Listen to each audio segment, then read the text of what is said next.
Vielleicht kann ich auch ne.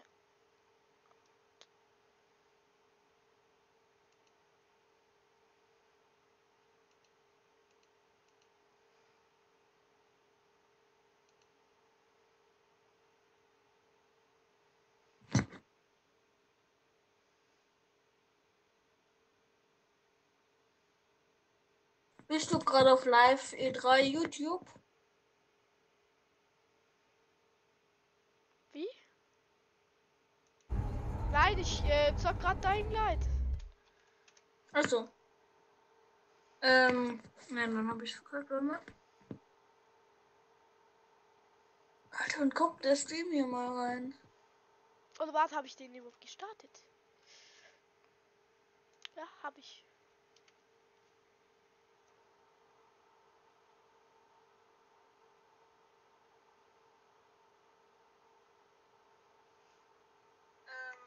Nein, dann habe ich es gerade gemacht. Ich habe ihn gefunden. Alter, und guck der Stream hier mal rein. Der ist weiter unten. Ah ja, ich habe ihn jetzt an. Okay, ja. Also Quali ist 480p. Wenn du was zockst und dich schnell ruckartig bewegst im Game, dann sehe ich, ob es besser gut ist. Hm. Nee, so schlechter finde ich. Schlechter sogar. Ja. Die Quali an sich ist schon besser, aber es verpixelt halt viel.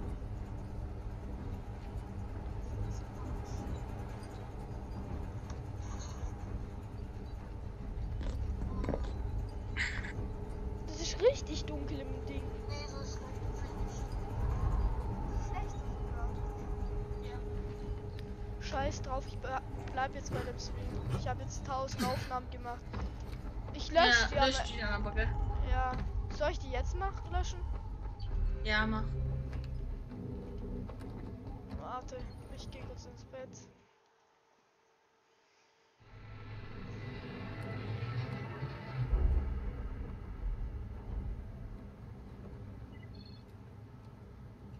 Wie kann ich die löschen? Also ich muss ja erstmal selber an YouTube gehen, also von Ja. hier. Da.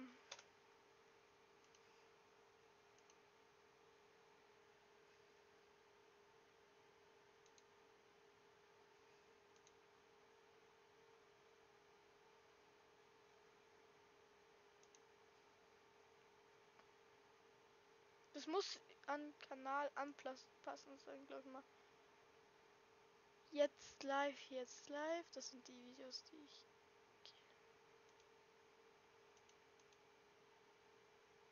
Nein, will ich nicht.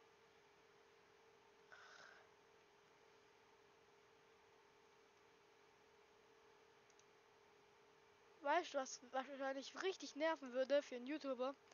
Ist mir noch nie Hm? passiert, aber wenn man sein eigenes, wegen seinem eigenen Video Dings wird. Irgendwie demonetarisiert, genau.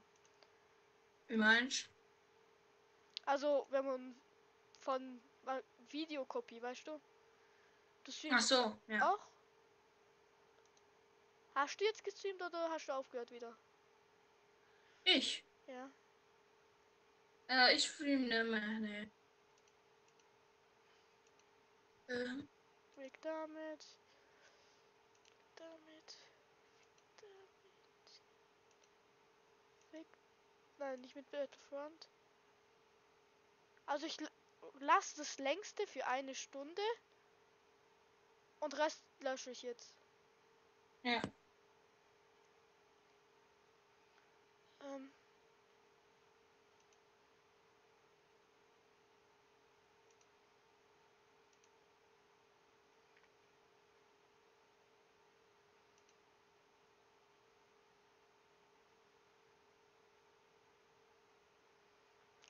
Genau. Und dann noch der Stream. Der läuft ja noch, oder?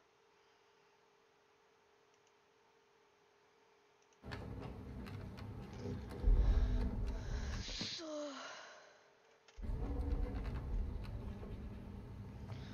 weißt du, den Stream kann man auch nicht pausieren oder so. Das ist das Doofe. Ja.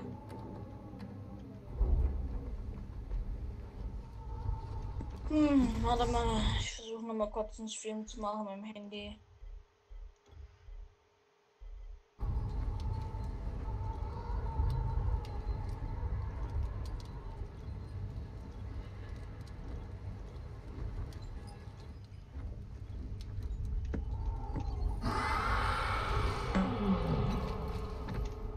Nicht dein Ernst? Warum kommen Leute die ganze Zeit zu mir?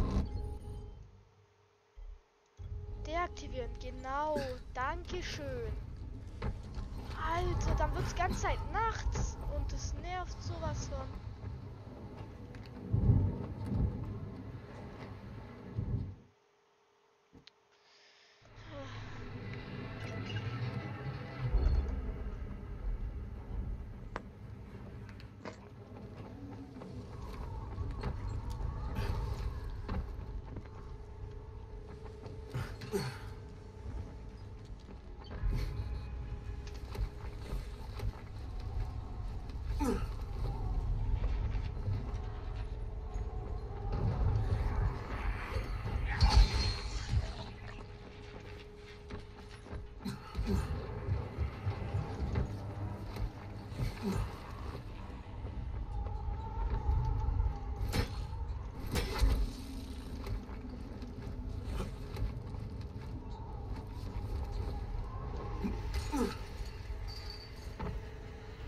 Sie sind's, Crane.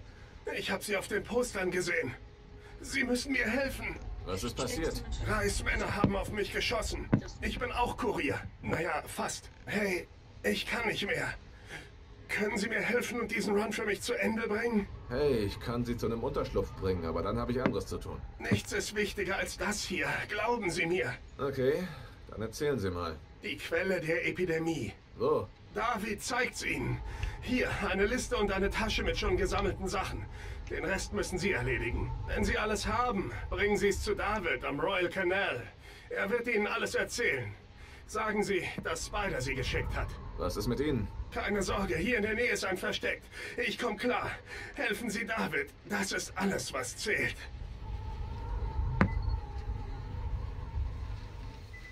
Oh. Das ist eine Mission. Ich dachte schon, es wäre die... Ja. Können wir... Ich will einfach Muttertag ausgehen.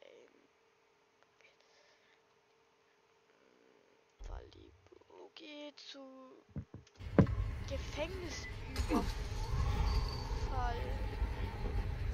Wo ist die Gefängnisüberfall?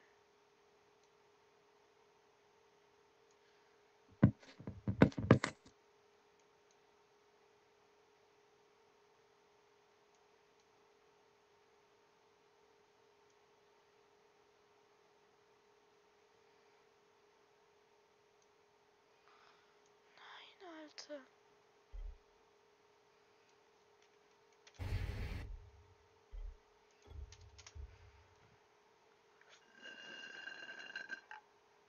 Ah.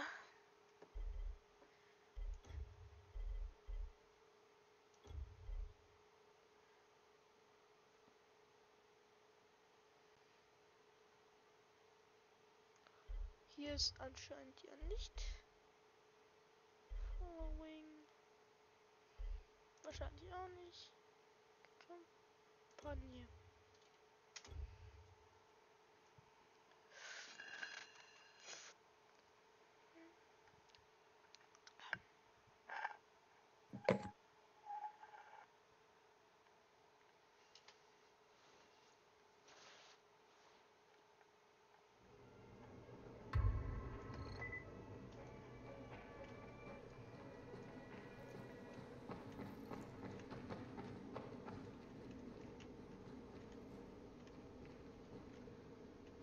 Hey, ich hätte da ein Schnäppchen für dich.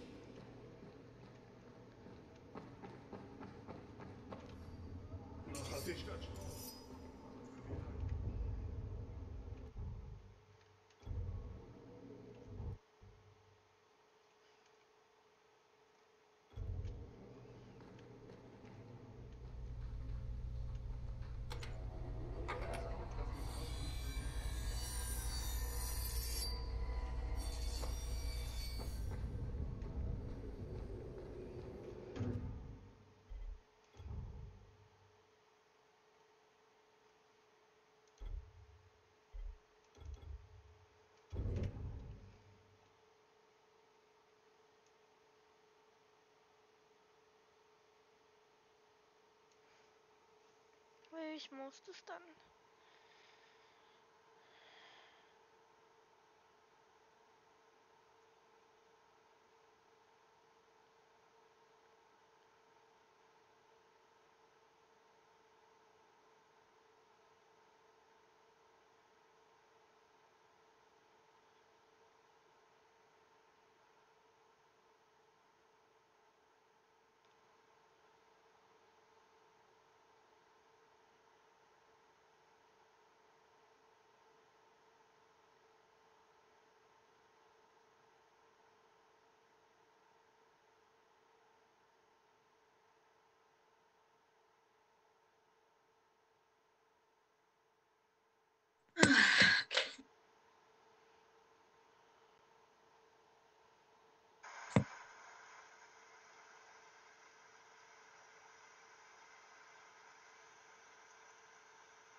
Sag mir nicht, das ist da. Alles.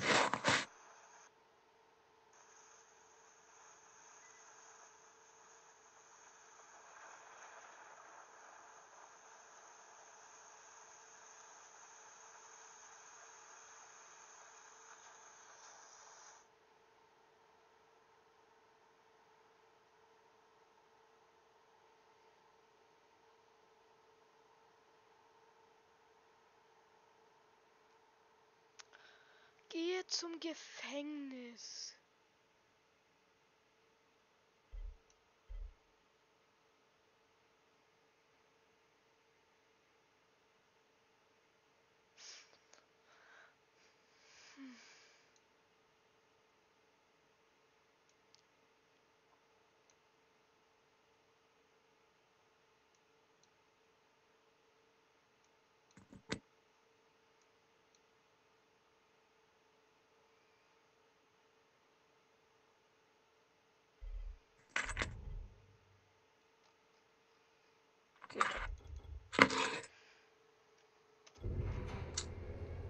Wessen Flugzeuge sind das eigentlich?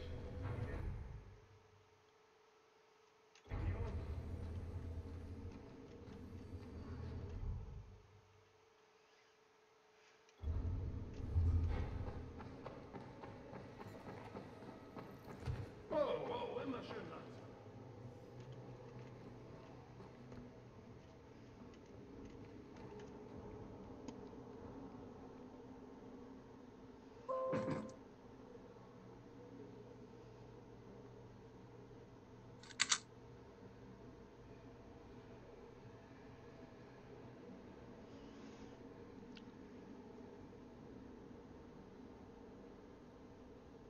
Ey, Dying Light 2 kommt in der E3.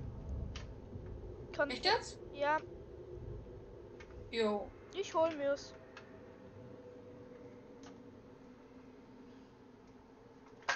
Boah, fucken. Aber wann wird es? Von wem ist denn das? Das frage ich mich jetzt auch, weißt? Von welchem Publisher? Warte mal, ich hab eine Idee. Dying Light, von welchem Publisher bist du? Weißt? Also im PlayStation Stream kommt's nicht, weil im PlayStation Store gibt's so einen Tab, da kannst du sehen, welche Games rauskommen. Red Dead Redemption 2, Das kannst Black du, Ops 4. Niklas, das kannst du so oder so nicht sehen. Weißt du warum? Ach Da, so, stimmt. Dying Dann Light. und ankündigen. Und nein, Dying Light ist ja Ding nicht erlaubt, weil in Deutschland.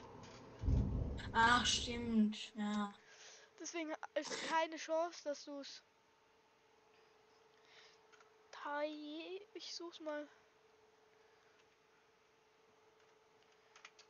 Light.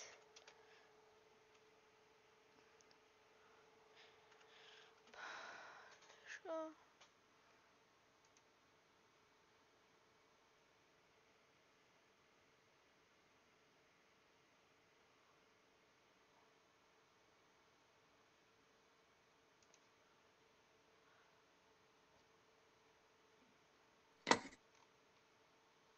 Nee, das lese ich mir nicht durch. Oh, das ist doof, ich schalte im Stream wäre es ein bisschen doof. Niklas, guck du mal kurz, weil für die wahrscheinlich ein bisschen doof. Solange man am Leben ist. Was, Gucker? Von welchem Publisher das sein könnte. Also, Okay, weil ich habe keine Ahnung. Weißt du, wenn es jetzt irgendwie ein nicht unbekannter Publisher ist und wir es überspringen oder so.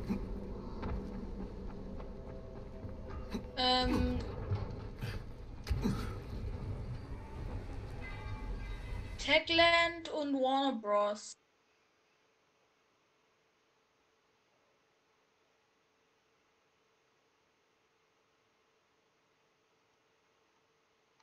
Die hier.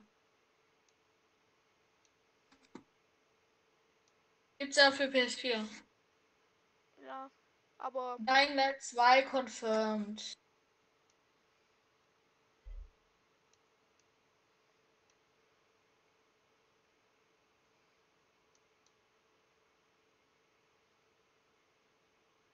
ich hab's.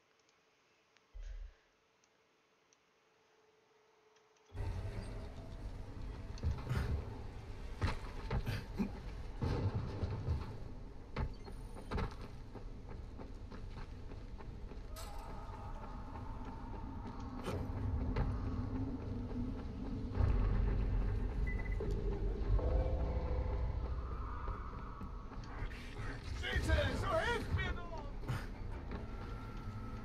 Scheiße!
Also schnell bekannt, wo welcher PK das jetzt vorgestellt wird.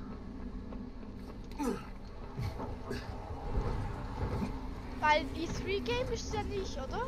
Nein. Nee. EA meine ich. EA ist nicht. Ubisoft? Nee, das ist das Warner Bros. Macht Warner Bros. Spiele? Ich dachte, die machen nur Filme. Nee, die machen wohl auch Spiele.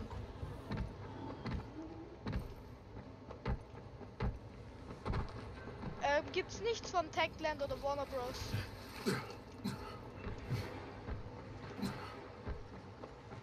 Ist nix.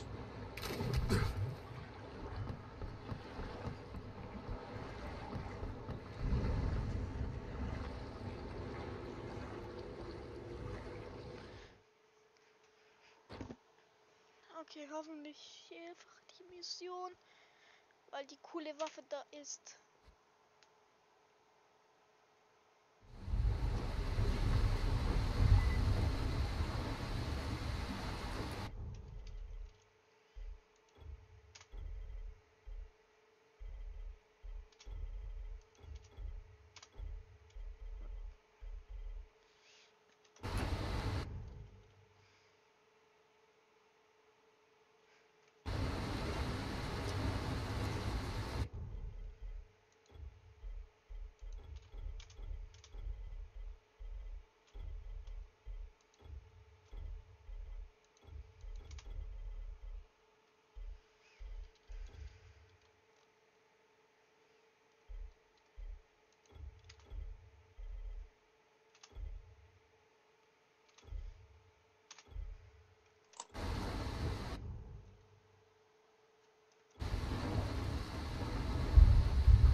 Okay, schwieriger als ich dachte. Schwieriger als ich dachte. Okay, schwieriger als ich dachte. Was ist bloß mit diesem armen Bastard passiert?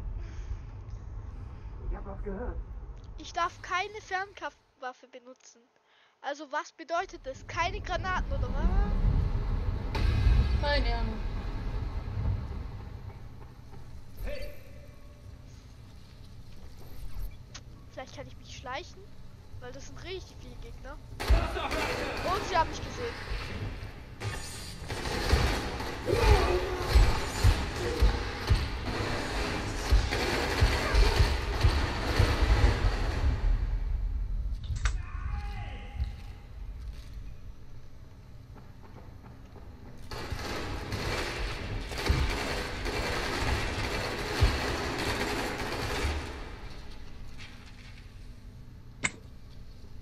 Da bist du ja!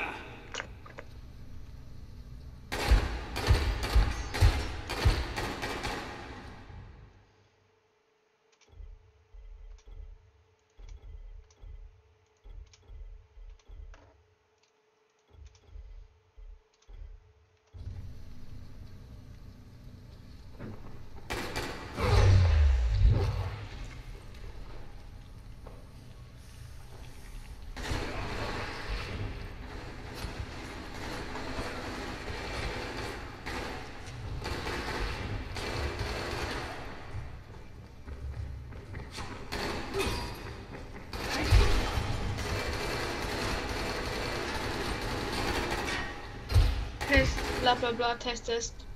Bla bla bla, Test. Habe ich gerade 2 Waffen verloren? Ich habe 2 Waffen verloren. Egal, lasse ich mir von meinem Freund duplizieren wieder.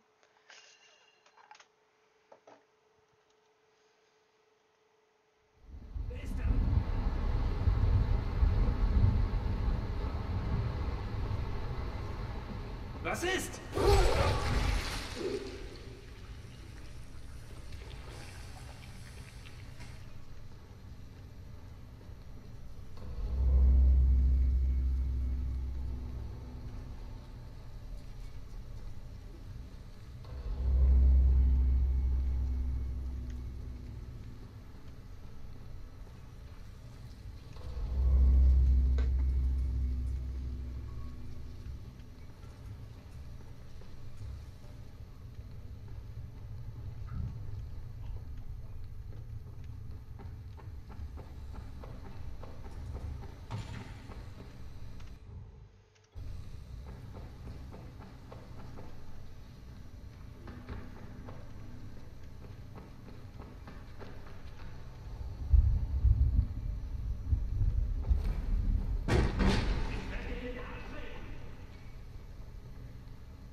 Die mögen es, meine Waffen zu verschlingen.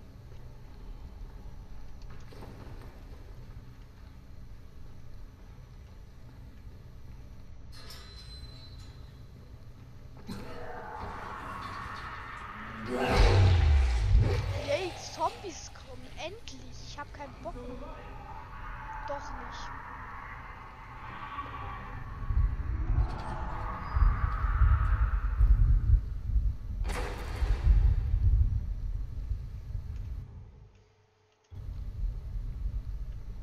Was ist los mit euch?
Ich konnte da nichts mehr machen. Ich bin hängen geblieben. Cola, Fanta, Sprite, Cola, Fanta, Sprite, Cola, Fanta, Sprite, Cola. Was soll ich nehmen? Ich nehme Wasser. Niklas, wenn ich nicht wählen kann, nehme ich immer Wasser, okay? Ha? Wenn ich ab sofort nicht mein Getränk wählen kann, muss ich Wasser nehmen. Okay. Du wirst jetzt ab jetzt immer dein Getränk wählen können. Ich bin schon mal sicher.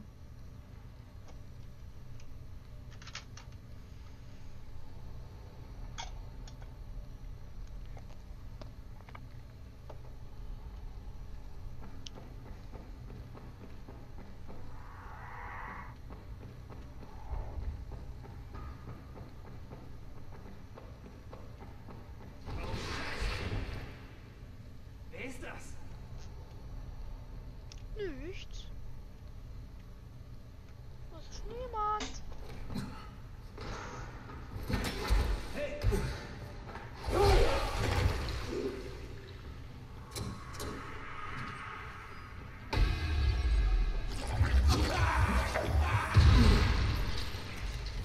Das war knapp ein explodierender. Ich hätte was draufgeschlagen.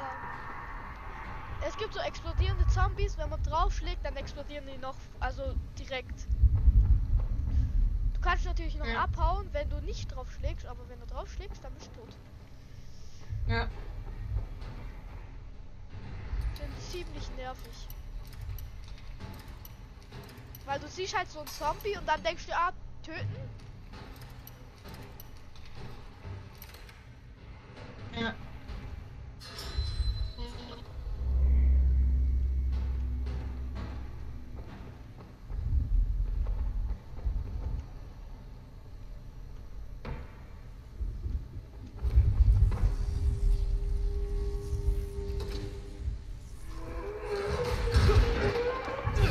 Hat der mich erschreckt, Alter? Der war gar nicht tot.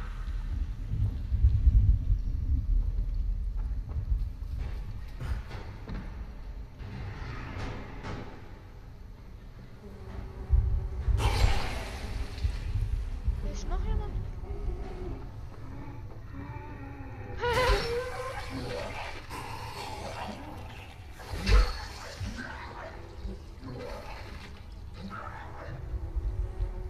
So einer hat einen Eimer auf dem Kopf. Ich mach Tarnungen.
Test. Test, Test.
Pest.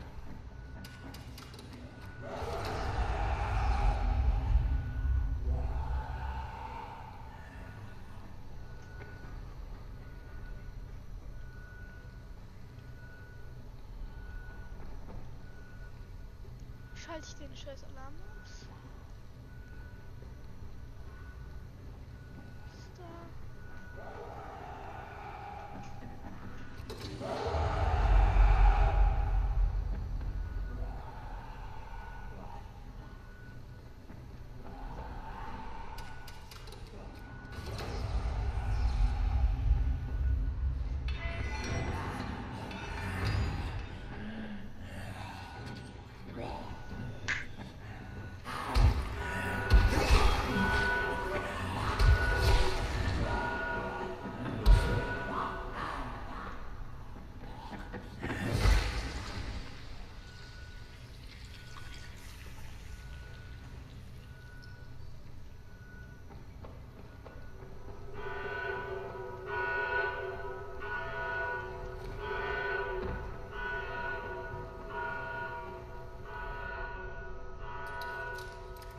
Okay.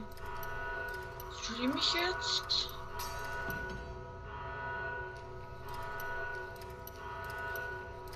Also mein YouTube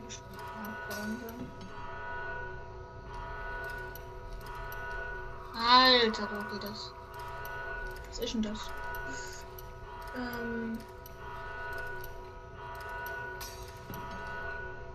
Das ist mein Check.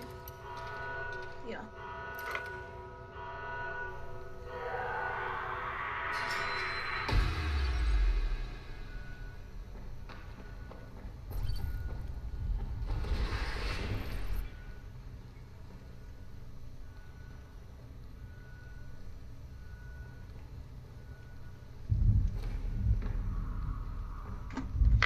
Stream ich jetzt gerade?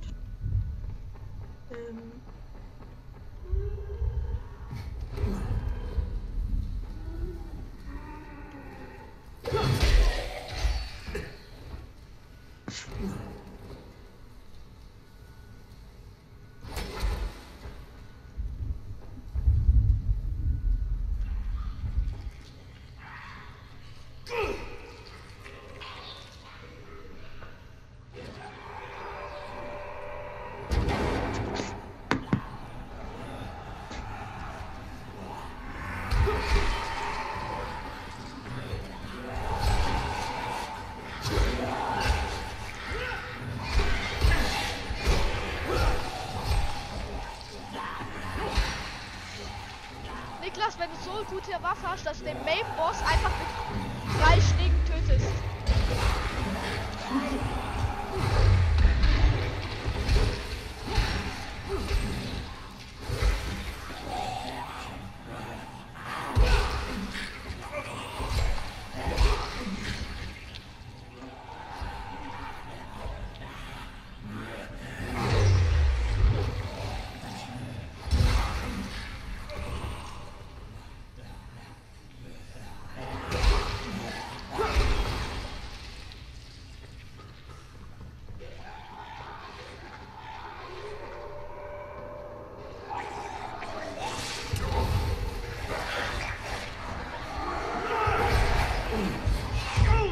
Okay, es gibt von denen mehr.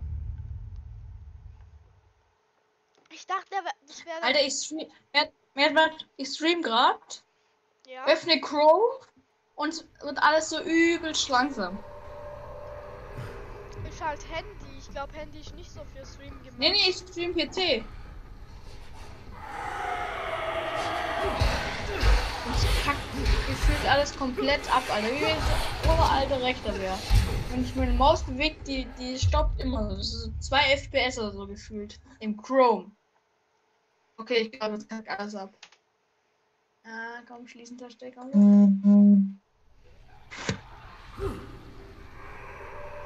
Oh, ich glaube, ich bin raus.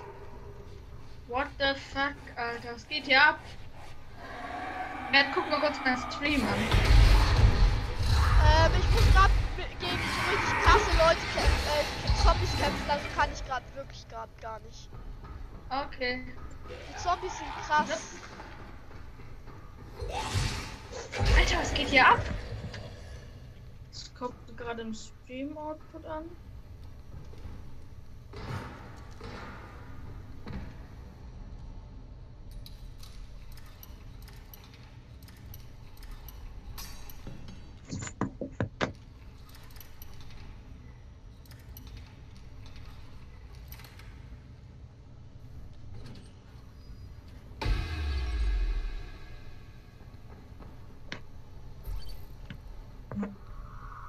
Oh, wieder da?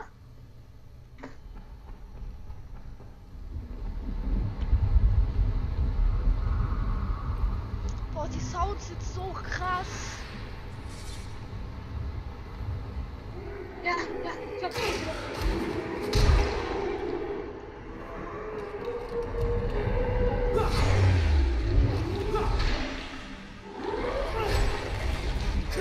Das habe ich mir bitte falsch eingestellt. Das ist Hardcore Lag. Also das ist wirklich übertrieben.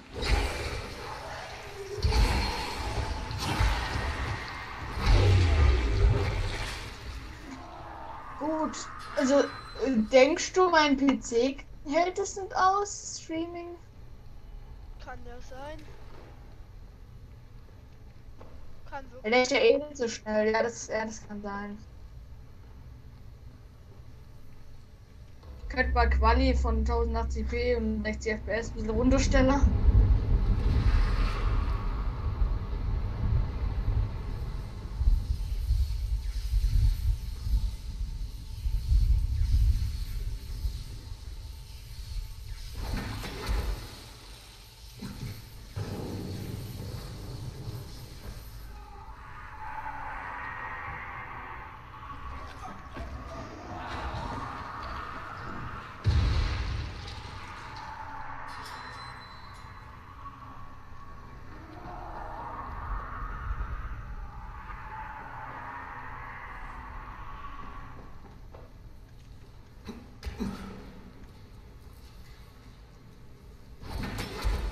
Bin fast fertig. Boah, Alter, endlich wieder alles okay. So. OBS.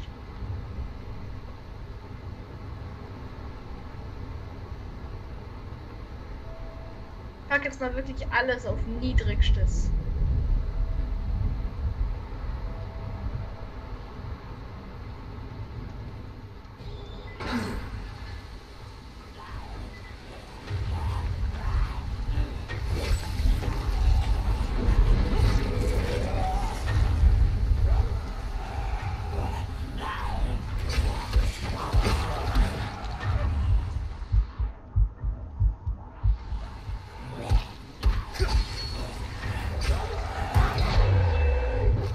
Hier läuft relativ flüssig.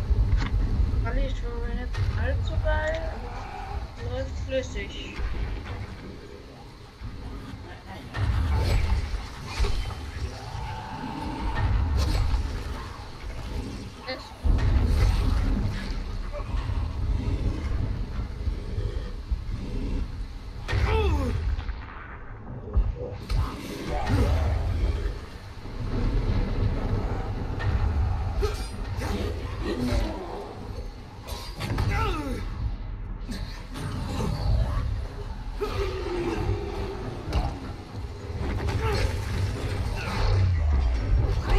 Was? Ich dachte, er war tot.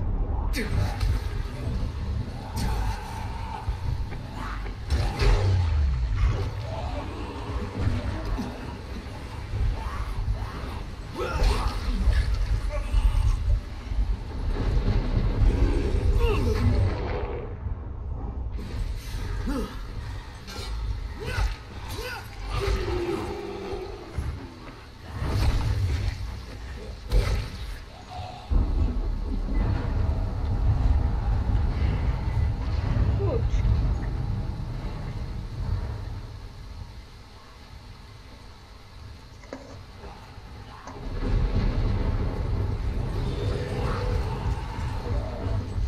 Fuck, Alter, ich schon los.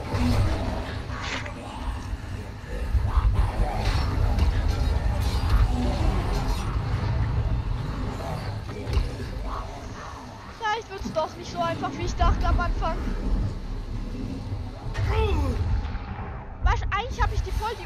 Waffen, weißt du? Okay. Aber die reichen irgendwie nicht aus. Alles klar, der macht direkt einen Backturn.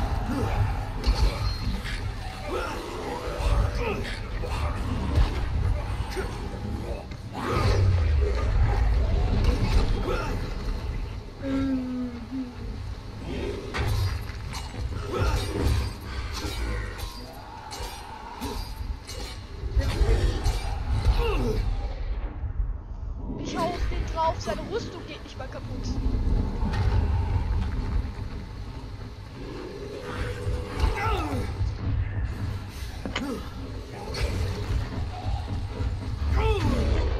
Oh, ich hab mich gerade noch so geheilt, ich wär tot.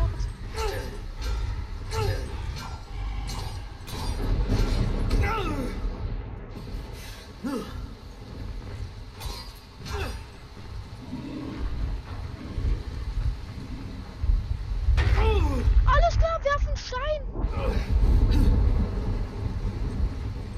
Put, put, put. Put, put, put.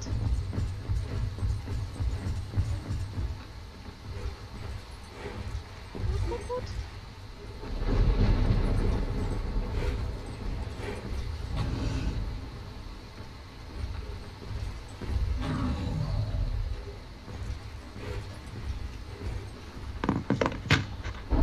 So, und jetzt den Stream starte.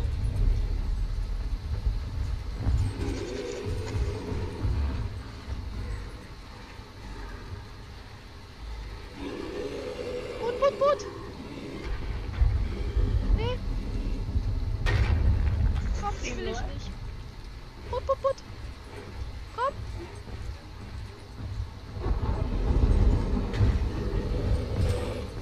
Hey. Der ist so komisch.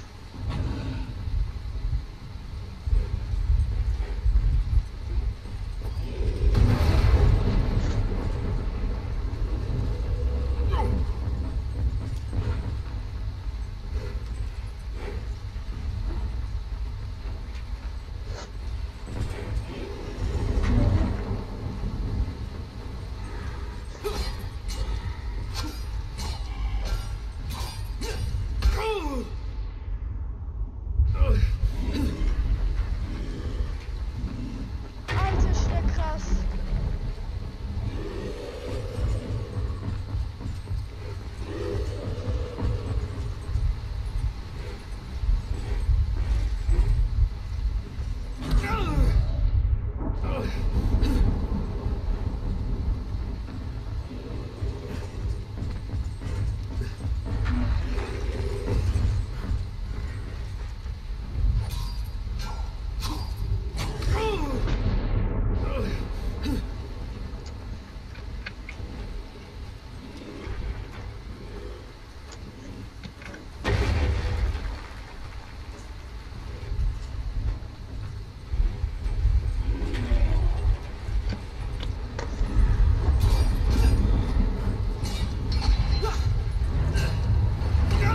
Ja, ich hab sein Helm runter. Ich hab sein Helm runter.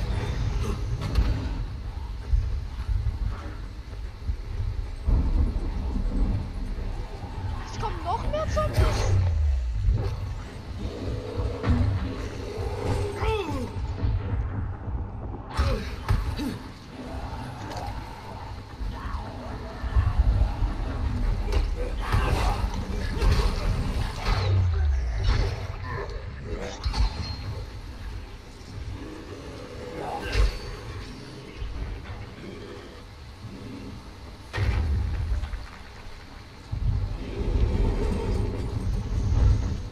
Ja, das stimmt doch. Ach so, für einen neuen Stream muss ich den Key resetten.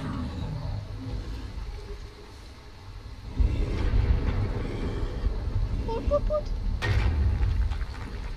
Okay.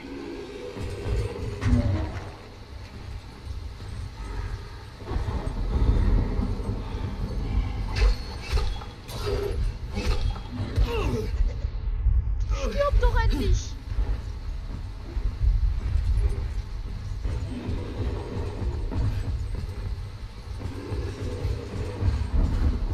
Und wiederholt er alles, was ich kann. Ich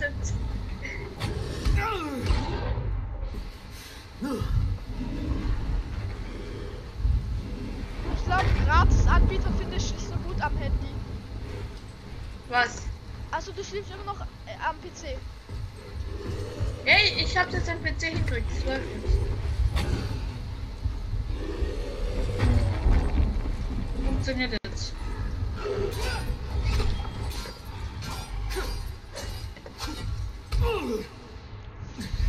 Gott, fick dich. Ich weiß jetzt aber, wie es funktioniert.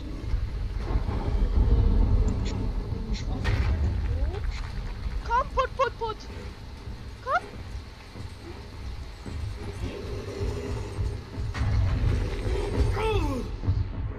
Manchmal rennt er einfach weiter. Mert? Ich gehe jetzt essen. Ich komme dann wieder vor Anfang vom E3-Stream und dann schauen wir mal, okay? Ja. Ich bin jetzt mal als ja. Mhm. Ich habe gerade den Boss getötet. Oh jo. Also ich gehe jetzt essen, gell? Ja, Ciao. tschö.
wieder da, Leute. Mein Ohr hat richtig wehgetan und ich weiß nicht warum, aber irgendwie liegt es anscheinend an meinen Kopfhörern. Ich mach kurz Mute, weil meine Mama staubsaugt.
habe ein Sonderangebot für die.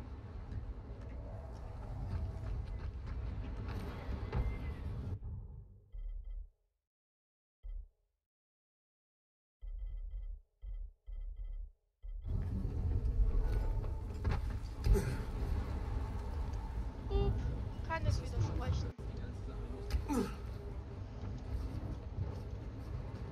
Beginnt nochmal alles. Warte. Hoffentlich nochmal. Um 19 Uhr beginnt's. Also haben wir theoretisch noch Zeit. Ich gucke mal nochmal auf YouTube. 13 Minuten noch. Also.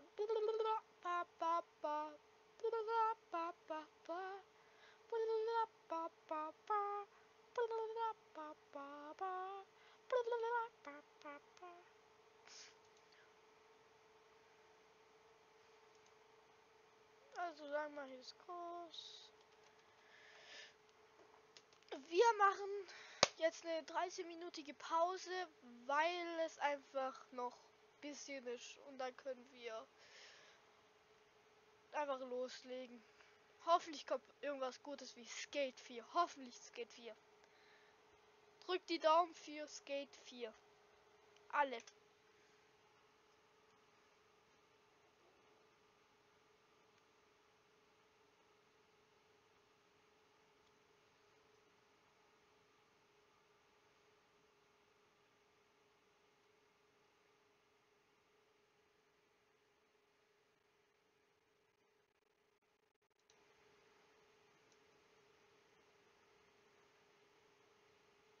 Alle schreiben, viel schreiben Skate vor. Hoffentlich. Also wenn es Skate 4 gibt, dann hoffentlich kann ich es mir leisten. Dann hole ich es mir, wenn ich es mir leisten kann. Sagen wir mal so. Also ich hole mir erstmal Dying Light ganz sicher. Also Dying Light 2. Dann hole ich mir wie heißt Red Dead Redemption. Hole ich mir ganz sicher. Und dann das Spider-Man-Spiel. Das sind alle drei Spiele, die ich mir ganz sicher dieses Jahr hole. Und wenn ich sogar meinen Laptop bekomme, glaube ich mal, zocke ich meinen Laptop natürlich. Also mein Gaming-Laptop. Und ja, Rest wie Skate 3 würde ich locker zocken. Natürlich, wenn es ein neues neue Elder Scrolls Teil gibt, dann ganz sicher, aber das glaube ich eher nicht. Und das Fallout 64 will ich erstmal gucken, weil ich weiß nicht, ob das ein gutes Spiel wird.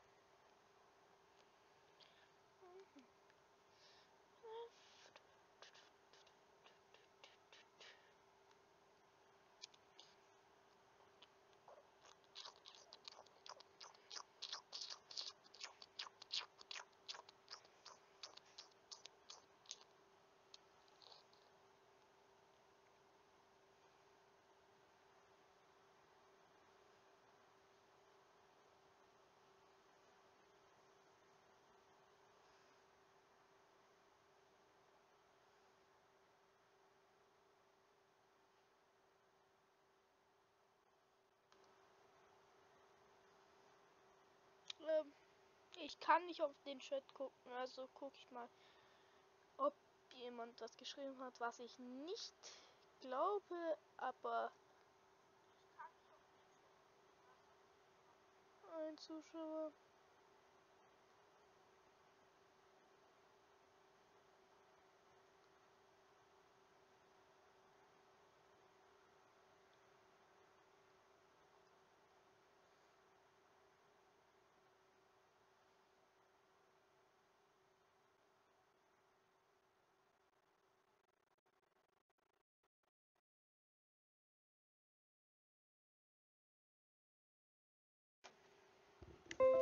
You know that I know that I know that I know that I know.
Hallo?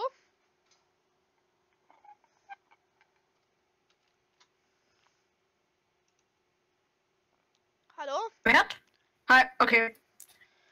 Streamst du? Stream. Ich stream nicht, ich lasse das jetzt, hab keinen Bock grad. Eigentlich jetzt nur noch 6. Jetzt 6 Minuten kann man sagen. Ja. Hast nicht hingekriegt, oder? Oh, das hat ich alles gelaufen, war alles gut. Uns geht nicht mehr. Du lagst irgendwie. Komisch. Du lagst oder ich lag? Also Also du hörst dich bei mir eigentlich ganz flüssig an. komisch. Was spielt mein Handy runtergefallen? Eigentlich dürfte die nicht lecker. Keine Ahnung. Redest du gerade? Gerade habe ich nicht geredet. Red mal was ganz lang. Bla bla bla bla bla bla bla bla bla bla bla bla bla. Hallo, Dieter du, Dieter du. Okay, funktioniert. In Terminus. Niklas, 50 Stunden. wir machen jetzt so ein Raketenstart-Ding. Okay? In Terminus 5 Ja, ich Minuten. glaube, es hat angefangen. Nein. Achso, das ist noch Werbung. In welchem Stream bist du? Also guckst du das an? EA Play Livestream Conference 2018 featured Anthem, Battlefield 5, EA Sports and more. Also von Electronic Arts eigentlich. Ich gehe so ein. Von wo guckst du's? Ich such gerade, wo du es guckst. Hoffentlich Skate 4. Hoffentlich.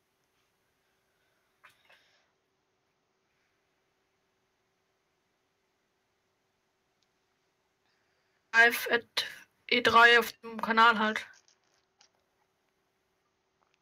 Ist nicht Mass Effect von Ding? Von Bethesda? Perfekt. Ich glaube. Niklas, versuch mal nicht so laut zu reden, weil du übersteuerst dich voll. Okay, warte mal ganz kurz. Ich Gaming Software kann ich hier anpassen. Ich hab gerade richtig krasse Ohrenschmerzen bekommen. Einfach so. Und es macht ja auch gar keinen Sinn. Warum? Weißt Guck mal ganz kurz, wie es jetzt lauter oder leiser wird, wie ich es machen soll. mach's leise.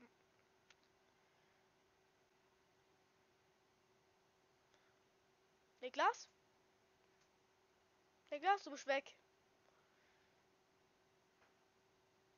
Niklas, du bist wirklich weg. Ich höre dich nicht mehr. Hab dich nicht mehr gehört. Wieder. Manchmal höre ich dich nicht, manchmal höre ich dich. Liegt glaube ich an meinem Ich Stream. mach jetzt mal einen Ton, warte mal. Piep. Und du wurdest irgendwie immer leiser.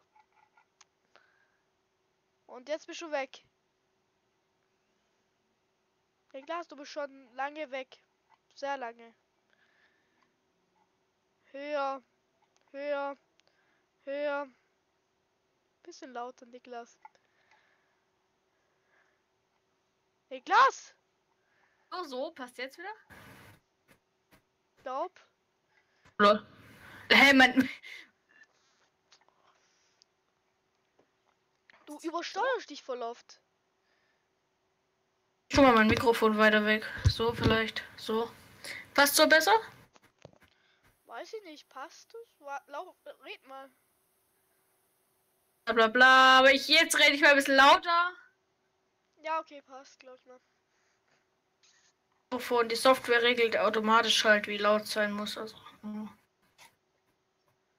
Noch 1 Minute 40. 1 Minute 30. noch eine. So. Ich gehe jetzt mal pissen. Ja, mach schnell. Ich auch.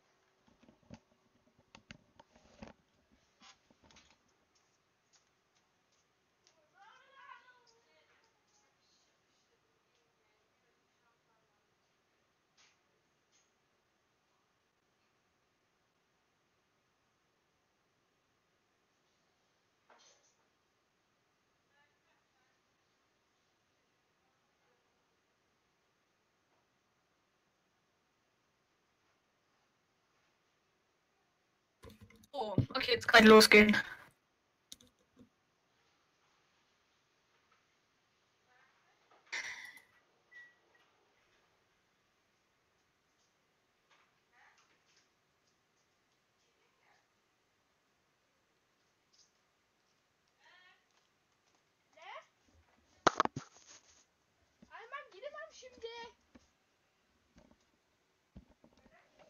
Weil ich Livestream Alter, mache. Spam komplett, Skate 3, Typ 4. Hey, Skate 3 ist schon draußen. Skate 4 mein schon. 4, meine ich. Jetzt Electronic Arts. Oh, Hype, FIFA. Oh nein, da freut sich einer auf FIFA 19. Battlefront? Ja, Bett von Ding. Aber Leute hassen das, nur weil eine Frau da. Eine Hauptcharakter. Mir echt auf. Ich höre. Vor allem sind halt auch viele Frauen einfach Gamer. Also ich halt wirklich nehme nur so, dass nur Jungs oder Männer halt dort in dem ganzen Genre sind. Genau, aber Niklas, wenn du irgendwie, glaube ich, mal lauter redest, dann wirst du so leise gestellt, dass ich dich nicht mehr höre.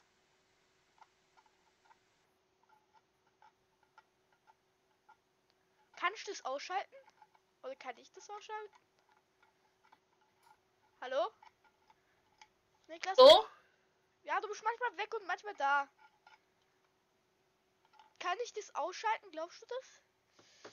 Ich guck mal kurz bei. Ja, es kann nur ich ausschalten, weil ich habe so diese Gaming-Software halt drauf.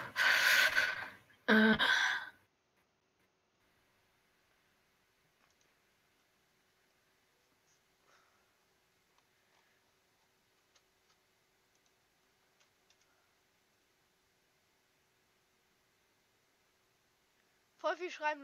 Let's go, go, go. Alter, übersteuerst dich manchmal.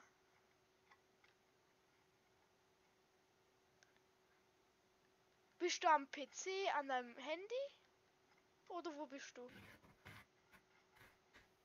Niklas, Ja? bist du am PC oder am Handy? Übersteuere ich noch? Ja. Und jetzt bist du weg, weil du halt so laut geredet hast.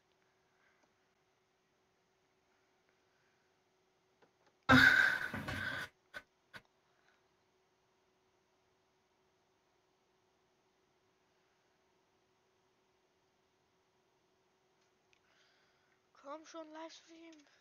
Ich lade mal die Seite nochmal neu. Nichts.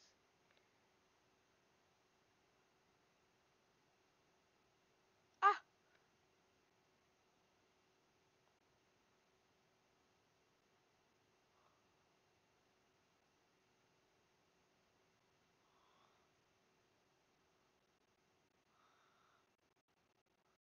Niklas, du bist weg.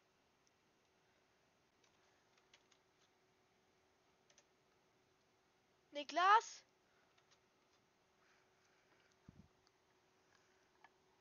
Leute, es geht in 1 Minute los. Yes. 1 Minute.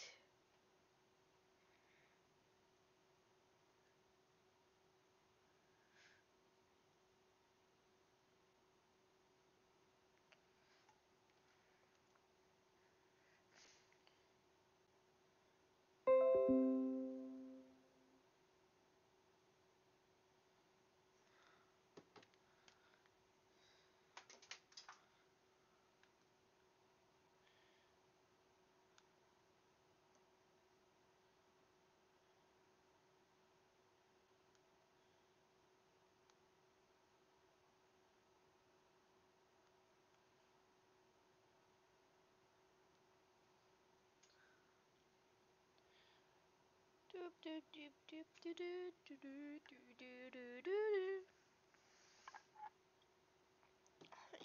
just want attention. You don't want my heart. Baby, just you just want attention. You don't want my heart. So baby, ich kenn den Text nicht. Ja.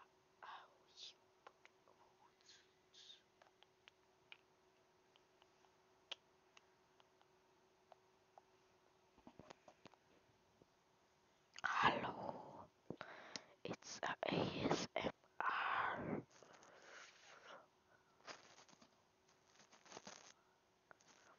Nice. Ist richtig geil. Ich weiß, dass es richtig geil ist. Ha, ha, ha.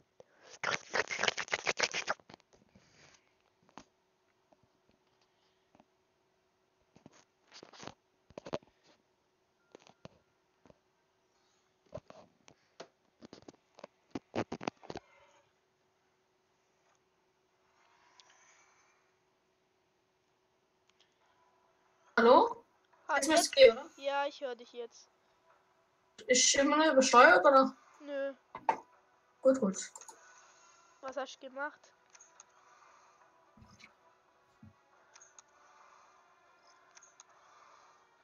Lass ich jetzt einfach mal so.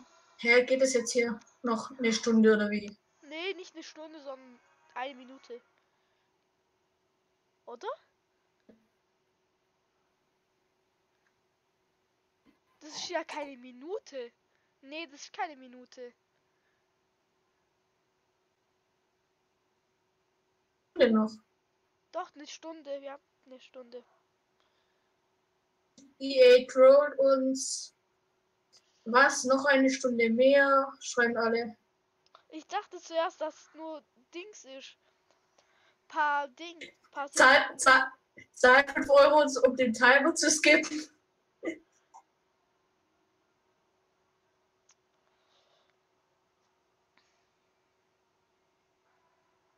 Waited all last night and all this morning. And this is what I get. Aber echt so. Ist leicht enttäuschend. Ja, was ich gerade machen, Alter. Ich zock grad Jurassic Park. Das geht voll gut hier. Also ich kann einfach stehen bleiben und zocken.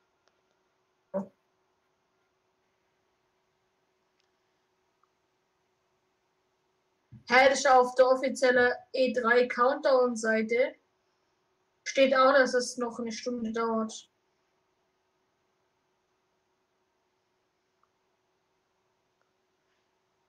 Theoretisch sind wir live. Jetzt, also das Video ist live. Also nicht das Video. Du weißt, was ich meine. Ja. Warte mal, ich schicke dir mal ganz kurz einen Link zu einer Webseite, das heißt e3countdown.com. Da siehst du, wann die ganzen Events kommen, damit du das ein bisschen genauer weißt.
Bildschirm!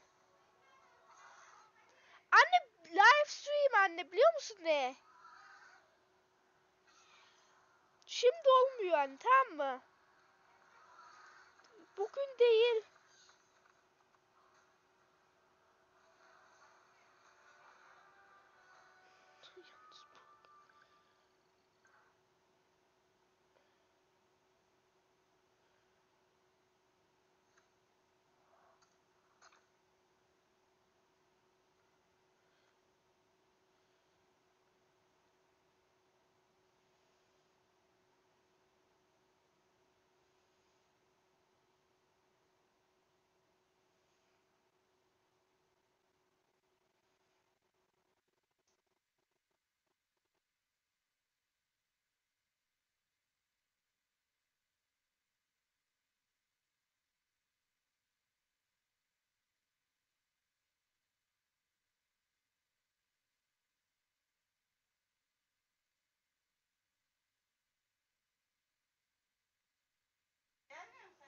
Gelemiyorum.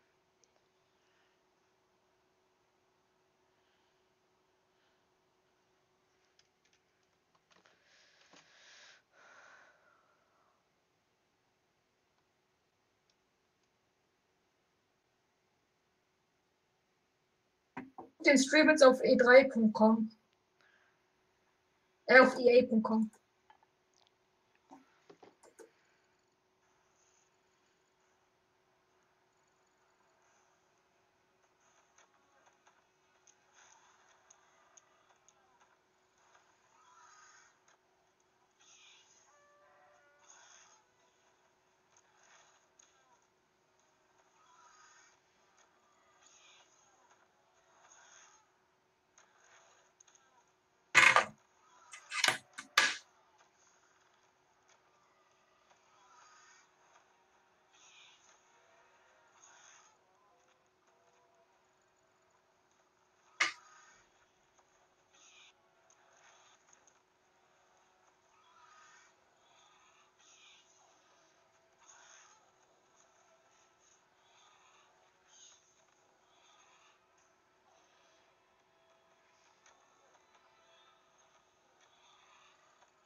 Eine Stunde später.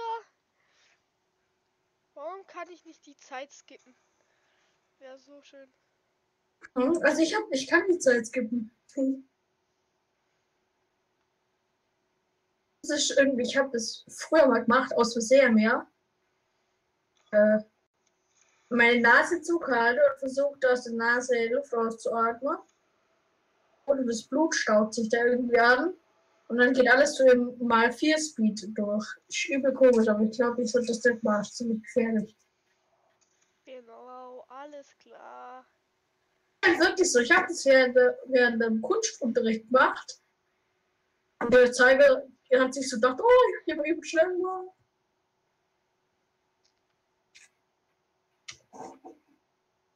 Kein Spaß. Alter, funktioniert. No way. Funktioniert das wirklich?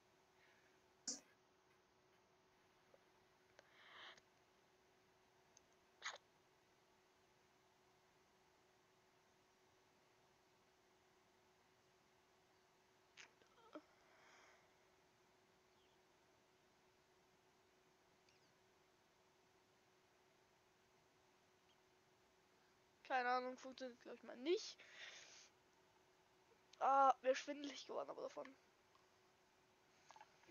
Nee, das muss schon meine machen, also muss wirklich ein bisschen übertreiben und dann geht es irgendwie. Manchmal. Wenn ich jetzt ruhig bin, ruf einen Krankenwagen, okay? Du bist ja immer, also wie lang ruhig bist.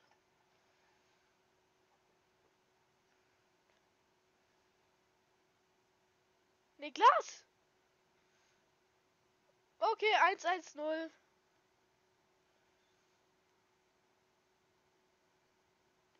110. Niklas? Ja.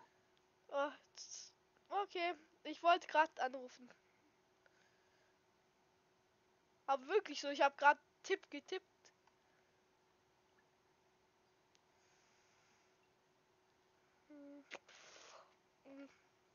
Wie einfach alle ausrasten.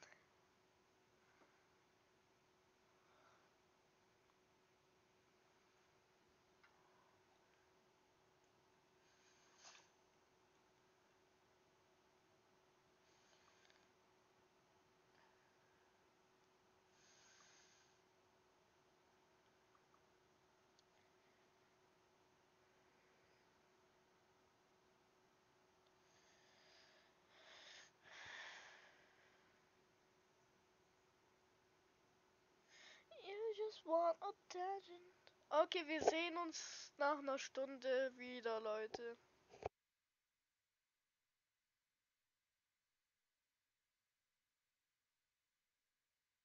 Oder warte, ich würde mich einfach bei OBS. Muten.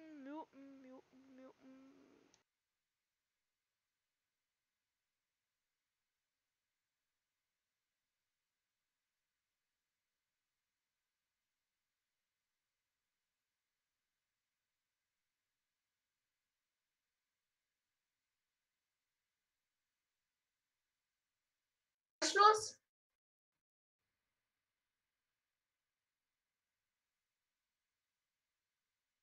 Was?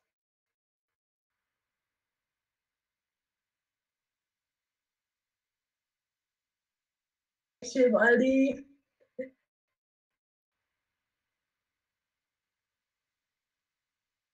Oh, nein, oder? Dass du mitgehst.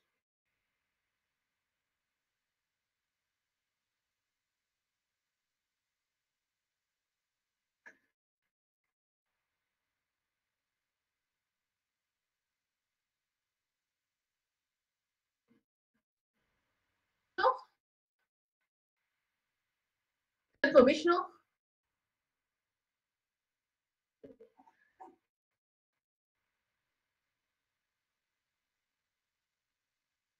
Dein Sound auch noch aus. Also dein Desktop-Sound.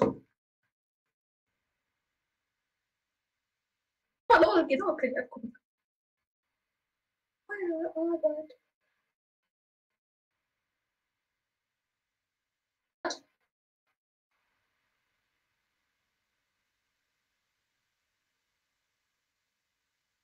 Ich höre dich jetzt nicht mehr, weil ich gucke jetzt das. Du musst ganz laut schreien, wenn du was von mir willst.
Palladium.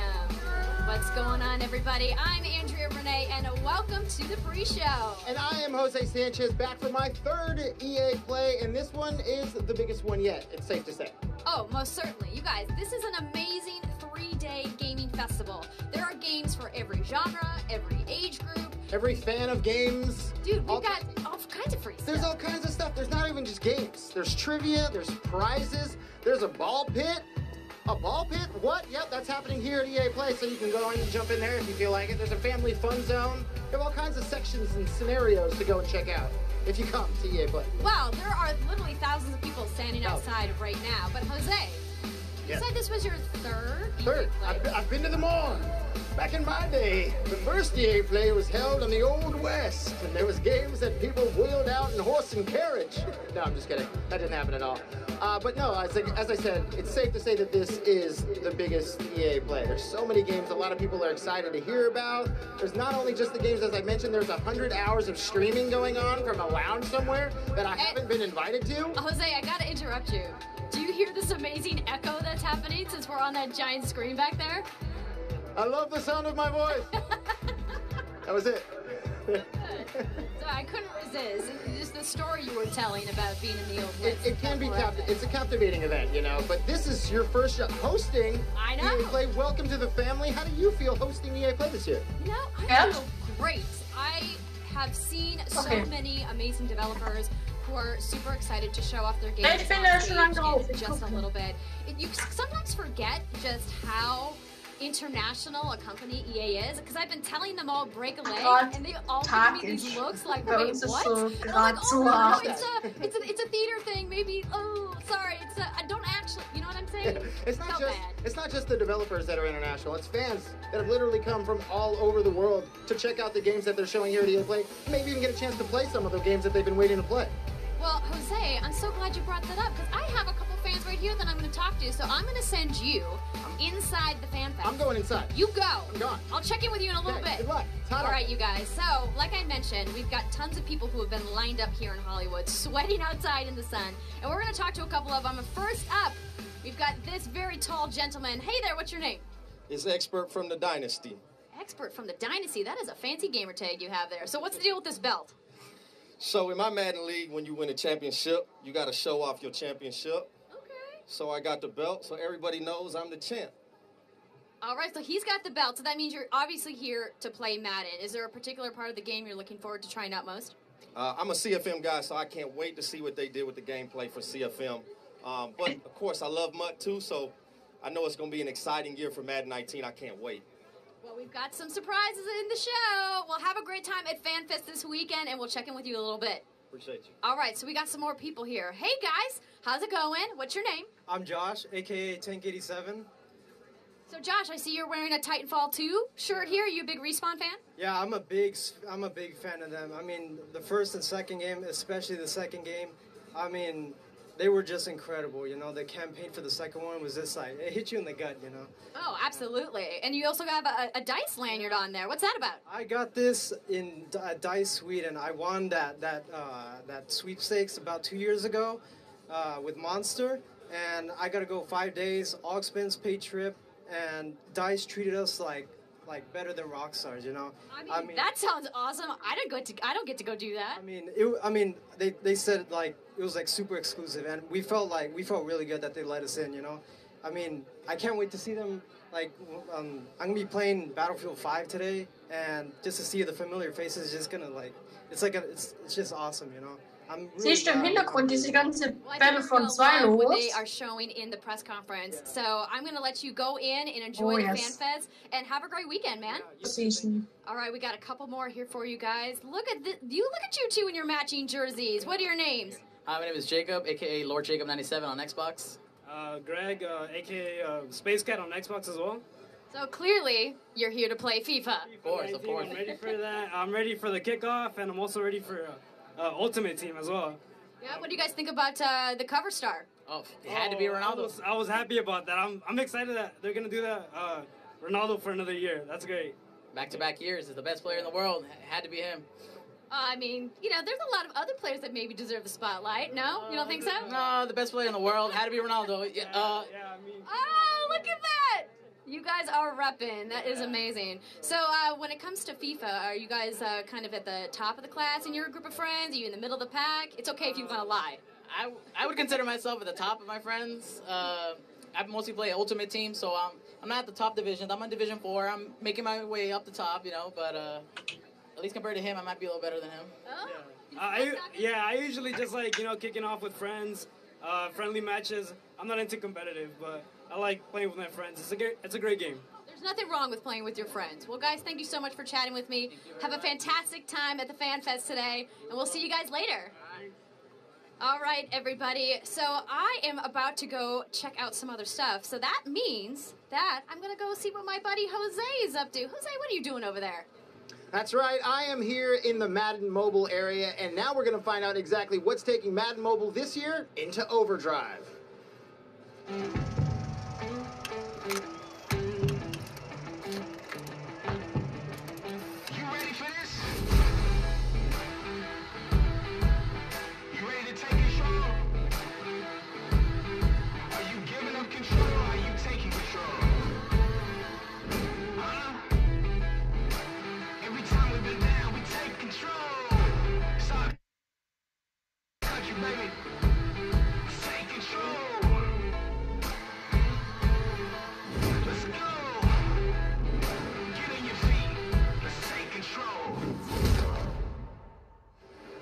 That's right. This year, Madden NFL Mobile becomes Madden NFL Overdrive. I am here with Mark and Joe, and they're going to tell me exactly what is going to take this mobile version into this Overdrive. What does Overdrive mean to Madden Mobile? Well, one of the coolest things about Overdrive this year is that we're actually, what we've done is we've installed the next generation of graphics engines. So, like, the whole game's going to be totally different. So, new physics, new animations. You're going to get unique faces for the first time. Really, the game, when we talk about Madden on your phone, is going to feel like an entirely different experience that nobody's ever kind of encountered before. It's going to be awesome. And that's the first thing you notice when you look at the game. It's definitely catching up to those console-style graphics. How are you guys taking the power of tablets and mobile devices and putting these graphics on it? Because it's not what we've seen in the past. No, it's not. It's a lot of work. but we've done a lot of great job with it. Short answer. Yeah, we've done a lot of great job with it. And then, of course, we have the new head-to-head mode here, which is called Overdrive as well. Okay, so let's talk about this the mode you're playing right now. Because the score is 339 to 102. That's right, it is. There's something not right about that. How do you have so many points? Are you just that good? I'm that good, yes. So the cool thing about what's the goal of Overdrive, the new head-to-head mode, is that you have to score more fantasy points in 3 minutes of real time against your opponent's preset defense. So you're getting points for every little thing that you do. Things like every rushing yard, every passing yard, you're getting points for, compared to just like traditional football things like touchdowns, field goals, extra points, stuff like that. So the score's accumulated fantasy point style. Yeah, so a lot of action, a lot of point swings, stuff like that. I was going to say, you have 427 points. How many touchdowns is that? It's a lot. It's a lot of touchdowns. It's a lot of touchdowns. So one of the things I noticed about is, let's talk about captains. You guys were telling me earlier that there's going to be captains. How do captains play a role in Madden NFL Overdrive? Yeah, that's right. So Overdrive, the head-to-head mode has like a unique strategy element to it as well, where, because my captain is Russell Wilson, I'm rewarded. Sorry about that. First off, I apologize. I'm rewarded for passing the ball more.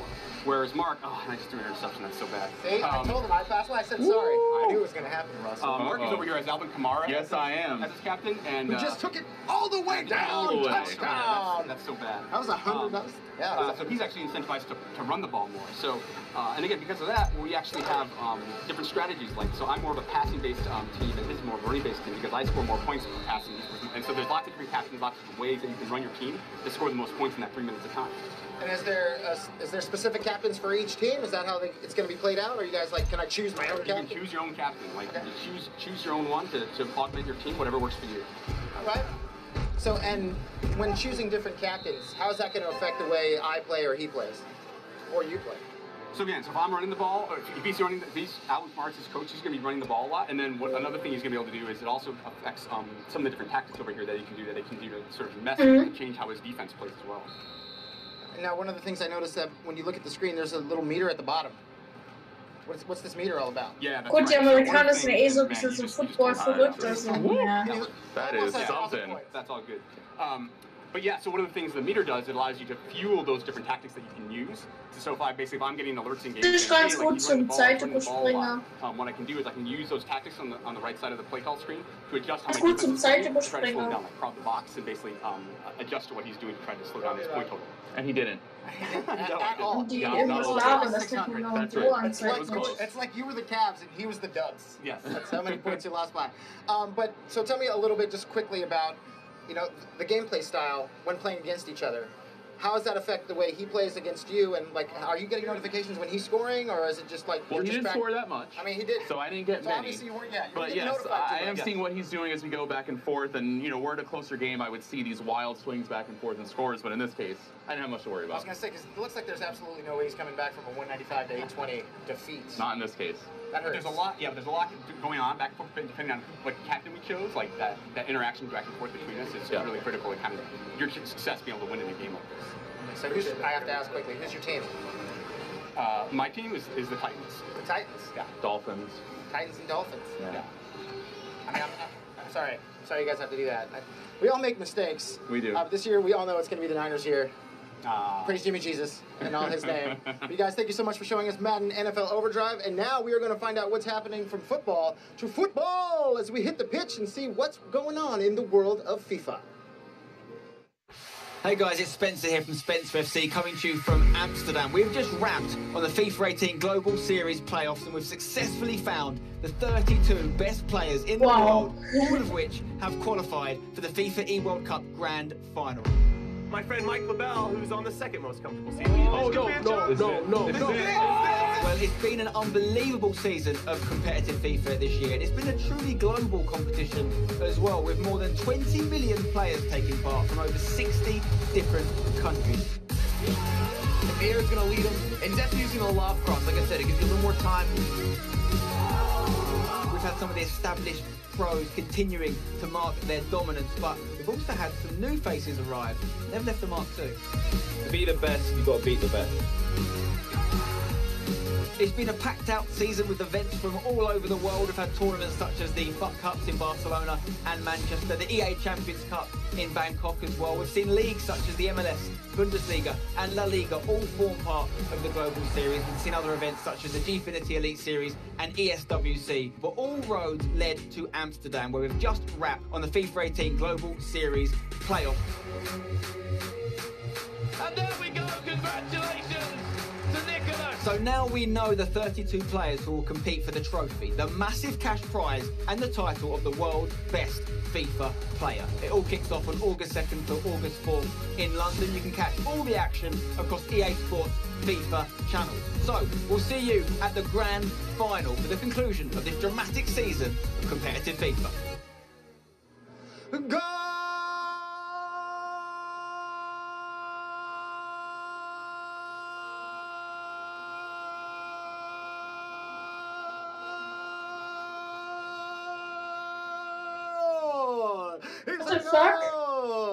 Man, I get amped when I get to talk about FIFA. As you can see, 20 million players from 60 countries came together in tournaments all around the world for one reason: to become the best FIFA player in the world. And it's all going down this August in London at the eWorld Cup. Oh my God, I wish I was there. I wish I could be one of the 32 guys who, I mean, traveling around the world, gotta be an awesome feeling. But to become the best FIFA player, it's the most popular sports game in the world. And now you can be the best player in the world. That opportunity could be yours if the price is right. No, I'm just kidding. If you're really good at FIFA, because 32 players from around the world, again, coming together in London for that eWorld Cup to be the best player in the world, to be crowned best player in the world. Unfortunately, it's not going to be me, but I do know the best host in the world happens to be Andrea Renee. So let's find out what she's doing. Andrea. Ah, thanks so much, Jose. That's very kind of you. You may have a shot at FIFA someday. You just got to practice a little bit more, buddy. But right now, I am standing inside the Access Lounge here at EA Play. It is a doozy of a structure, you guys. And there's shade, which is amazing. And I've got the lovely Elena here to talk to me all about it. How's it going today? It's going amazing. Thank you so much for coming up into our not-so-little lounge. Yeah, so what's the story behind this? You were telling me that when you guys originally envisioned Access Lounge, that it was something completely different. Yeah, as you know, all of the planning from our team takes about a year. So about 9 months ago, we said, what do we want to do? And we were thinking maybe we have a tent in the corner for our Access members. We hand out some water. And then 9 months pass, and it's a 3-story structure with the rooftop deck. I mean, certainly an upgrade from a water tent, that is for sure. Yeah. So who are the folks that are going to be able to come into the Access Lounge? Well, we're not exclusive, so everyone is welcome to come up to the Access Lounge. We have some games set up that we're going to have from our library, the vault. We do have water. We also have power for your phone. But for our Access members, we have a special little gift for them. Spoiler, but it's a fanny pack full of awesome goodies. So we can't have an outdoor festival without fanny packs. It's like festivals and fanny packs go together. Yeah, sunscreen, a fan, everything you need, because it is going to be hot in LA this weekend. Yeah, and for some reason I decided wearing black was going to be the right call. Going with the dark colors, not the right thing, but that's okay. So in addition to everything that's happening right here at the Access Lounge, you guys are doing this crazy streaming initiative. Let's talk about it. Well, we have so many fans that can't come to LA. Not everyone obviously can make the trip. So we knew we wanted to do something online, and we decided to stream. And someone said, well, how many games do you have in the vault right now? And we were like, 100 or so? And they go, yeah, let's go ahead and stream it. So we are actually streaming 100 hours, 100 games with 100 streamers, from Baby Ariel to King Batch to Ali A to Juan Pa, streamers from all over the world, and we are going 24 hours. We started yesterday at 9 a.m., and we will be going through Tuesday. Well, man, go big or go home, I guess. 100 hours. But it makes sense because EA is such an international company. We were just talking about that, when we were interviewing the fans downstairs. There's clearly going to be people awake in all these different time zones. Yes, thankfully we had so many streamers that were like, give me the 3 a.m., give me the 5 a.m. So thank goodness. You can check that out on twitch.tv/EA and look for our hashtag UnlockPlay to find all of the amazing streams we have going on. Awesome. Well, before I let you go, I gotta know, of this 100 games, you gotta have a fave, right? I do. You know that my heart sits in Edmonton with the BioWare team, so Mass Effect 2 and Dragon Age Inquisition are two of my favorites in the vault. They're actually just my favorites. So I'm also excited to see everything that's going to go on with Anthem this week. I swear I didn't pay her to say that, you guys. We just are both big BioWare fans. Well, Elena, thank you so much for talking to me today. And don't forget to check out that 100 hours, 100 streamers, you guys. It's going to be amazing. So right now, I'm going to head inside the Palladium to get ready for the press conference, which is going to start in just a few minutes. So I'm going to send it over to Jose, who I believe is in the Sims booth. Jose, what are you doing over there? Oh, hello. Sometimes you have to stop and smell the roses. Here at the flower wall in the Sims booth. That's right, we are talking about The Sims. I made my way to the Sims booth. And what do we have over here? A couple of game changers. Deli and James, how are you? Nice to meet you. Nice to meet you guys. So tell us a little bit about who you are and what makes you so prolific in the world of The Sims. I'm Deligracy, and I'm a YouTuber and streamer, and I make Sims videos mostly. I'm James Sona. I run a channel called The Sims Supply, and I play The Sims, build houses. I love to design some cool things in it. And so obviously, new expansion is coming. Seasons. Yes. Oh, I'm so excited. Why are you excited about Seasons? What's going to get other Sims fans excited about the Seasons? Because you have rain and snow, and it's just going to seem so much more real. So I'm pumped for the rain, I think, mostly. I'm really excited for winter because it absolutely looks beautiful. Like I cannot wait to see all the different worlds covered in snow. And when winter is coming, you know what happens, right? It's going down in the world of The Sims. Oh, yeah. That's of course. So tell me a little bit about the aspect of adding something like Seasons. I mean, what does that do to the overall world within The Sims? Because there's been tons of expansions for The Sims, but how is Seasons, do you think, going to change things? Well, it's a life simulation game, so it simulates life, and having weather in the game just makes it feel so much more exciting and real, and you just get into the game so much more, so yeah. I mean, one of the big aspects as well is adding in a lot of holidays now as well, and customizable holidays. So you theme them around the seasons itself. So you have the winter holidays and summer ones. You have a lot of different parties that you can now throw and experience. Can we add some overcast to today? Could you do that in The Sims to make it a little cloudier? Because it's hot as hell out here. It is hot. I wish. Seasons obviously not installed yet here at EA Play, but hopefully soon. Well, funnily enough, it is on the computers here, so you can play it if you're at EA Play. but not the real life weather. It's very true. And if you're not here and getting the chance to play it, they're streaming 100 hours of EA games, and that's going to be a part of it, so people can get a little sneak peek about what you see in Seasons? Possibly Seasons. I myself am streaming tomorrow with Lil Simsy, another big simmer, and baby Ariel. And I don't know if we're going to play Seasons, but we'll be playing some Sims content, so it's going to be fun. Trying to keep all the secrets for themselves. See? That's just how it is. If you could stream Seasons, you would, right? Oh, absolutely, yeah, 100%. So what got you into The Sims? What is it about The Sims that keeps you coming back for each and every expansion? Yeah, I mean, I've been playing since the first Sims came out, I think James as well. My dad brought it home one day, and I would just play it every chance I could. It's just like a creative outlet, and it's so much fun. And again, you know, like, what is it about that world of getting to create your own world and create your own atmosphere, now getting to create your own seasons and tweak that a little bit? How does that make you feel? Like, what keeps you coming back? It's the creativity for me. Like, I've always, growing up, I love building with Legos and all that kind of stuff. So being able to create your own world and craft it, tell the stories with The Sims the way you want to, and now being able to control the weather and just adding that into all that makes it super exciting. It's just the freedom to be able to do what we want. Yeah, it's a sandbox game, so you get sick of something, you knock it down, you start again, like it never ends. So what's been your favorite expansion so far? Ooh, that's a tough one. I asked a hard question. Yeah, I think Cats and Dogs was pretty cool because you got to have pets and a new world, and that was a heap of fun. Probably Cats and Dogs or City Living, where you can live in like big apartment buildings and go to festivals. Yeah.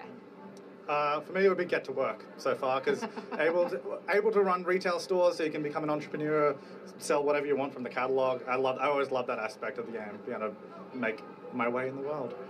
He's like, I love playing games because, you know, I like the job part of it. I love getting to work with my Sims, putting those Sims to work. Lazy Sims just lying around. Well, now they get to lie around, and hopefully in the sun, maybe a little rain, maybe like lying around in the snow. Yeah. June 22nd. Snow angels. You can make snow angels. See, that's what I'm in for. How exciting is that? So June 22nd, you're going to get your chance to make snow angels when the Sim Seasons expansion hits everywhere. Thank you guys so much. Thank you. And thank you. Hopefully you guys have a great EA play. And now let's take a look at exactly what I've been talking about with this trailer for the Sim Seasons.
All that and more coming June 22nd to The Sims. But now, say you're interested in perhaps working in the games industry.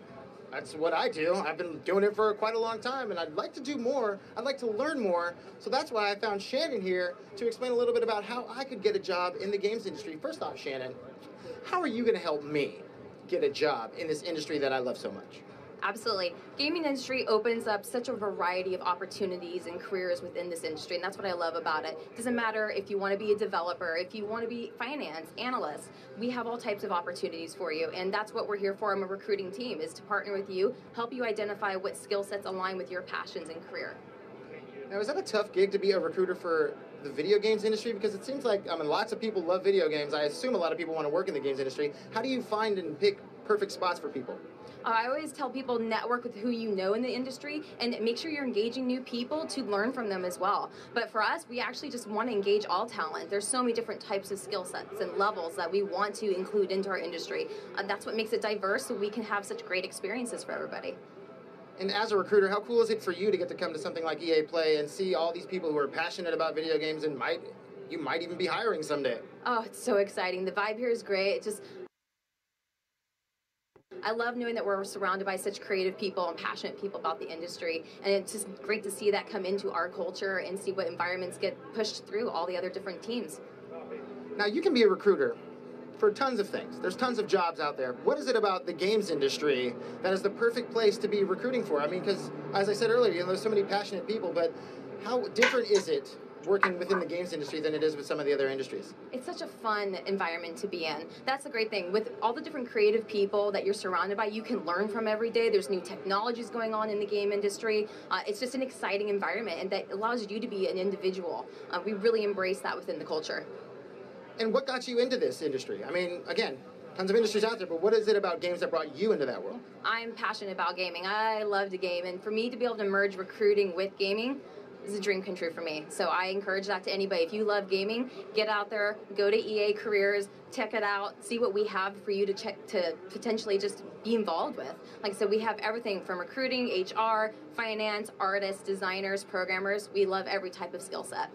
So that's all we have to do is go to ea.com/careers? ea.com/careers. Check out our world, check out our locations across the globe. Shannon, thank you so much. I appreciate it. Have a great time. I'm going to have an awesome time, and that's just one job that you can get in the games industry, but perhaps playing video games is the job you want. That's right, playing the games. How about playing the games way before they even come out? EA has playtesting available for you. That's right, you can be a gameplay tester. That means playing games months, sometimes years before they come out, and having the opportunity to help develop that game and make sure that it's the perfect game and the game you want it to be. Maybe you live in the United States, Canada, Sweden, Australia, London. EA has studios in all those locations that make it super easy for you to go to. So if you just go to ea.com/playtesting, you can find the perfect career path for you in testing video games. It sounds so amazing. You don't live in those areas? There's something in there for you too. Why? Because you can possibly test games from the comfort of your own home. You don't even need to leave the bed. You could just be hanging out in your jams, testing video games, giving your feedback, and helping how these video games are made. So once again, ea.com/playtesting. Go there, find out all the information. You'll make a couple clicks here and there, and you too can be playtesting video games way before they come out, telling me what's coming out so I know all the secrets. Because who doesn't want to do that? I want to do that. So that's, again, playtesting. Go check it out. And now we're going to go ahead inside and see what Andrea's doing. I think she's busy. She looks a little too busy for me. Yeah, hello? Look at all those people in there sitting down, hanging out, getting ready for the show. EA Play is only a few minutes away. Nebenjob mehr, also nicht so viel. Weil wenn du Student bist, kannst du viel ausspielen, einfach so. Itself, and that's why I found my man Dylan right here. Dylan, how you doing? How you doing, brother? All right. Tell me about the Palladium. What is it about this venue that makes it so special and keeps EA coming back for each EA Play? So the Palladium opened in 1940. The opening night, Frank Sinatra was an opener on the bill. And since not even the closer? Old Blue Eyes was the opener? Opening. So since then, about everyone's played here. Rolling Stones, Nirvana, Prince, Elton John, lately Jay-Z, Justin Timberlake. Dave Chappelle filmed a special here, so about everything in between. And then last year, EA came in for the first time, transformed the parking lot, the venue, blew it up even more this year. And so now we have this festival here with gaming, music. It's a great time. Awesome. And so what is it about EA Play that excites you the most? I just like the transformation of the venue. We take over the whole block, close down streets. There's thousands of people that come through, have a good time. They have A-list talent that come and play concerts at night. It's a really good time. Awesome. Well, thank you so much, Dylan. I appreciate it. Thank you. That's a little bit about the Palladium. And now, let's head inside and check out the show. Fun zone. Fun zone. She told me to rap. I was rapping. We're still going. We're not rapping. We're still... I was lied to. Welcome to the Family Fun Zone, my friends. This is where you can get all your real racing action on. It may be a mobile game, but say perhaps you'd like to play a game in a race chair with a steering wheel. There are 4 stages. Look at this guy's jumping the stage. He's like, I'm ready. I'm jumping in live. No pressure, but the camera's on. There's a ball pit over here. There's food over here. We're going inside. Let's head inside and check out the show.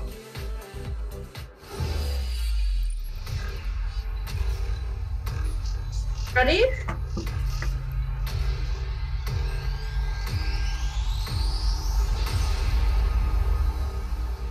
Back for 3, 4, 3, 2, 1, go!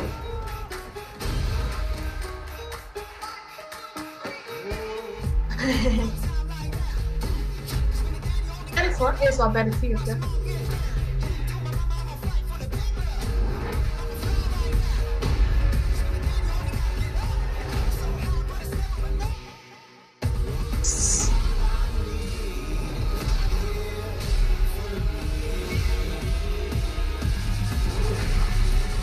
War ja gewesen gerade, aber. Von 2 und dann noch ein Battlefield 4.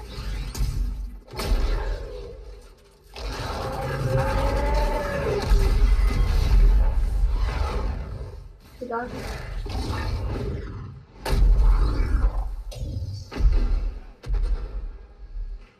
Oh my gosh, how cool is that? So that was Anthem.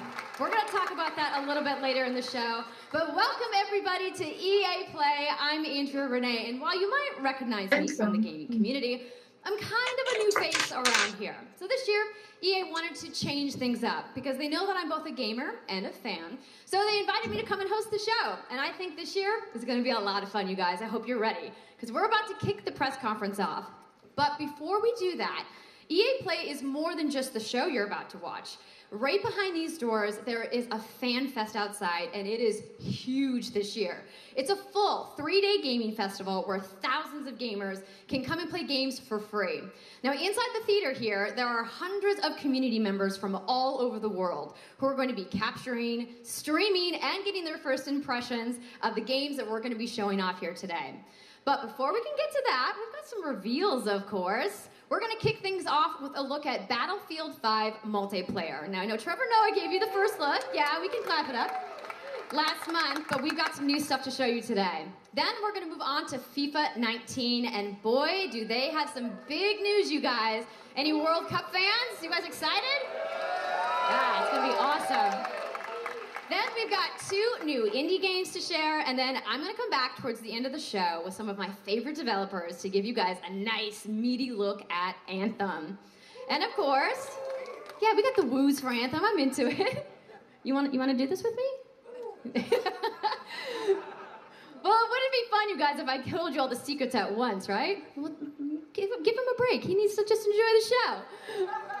So without further ado, let's get things started.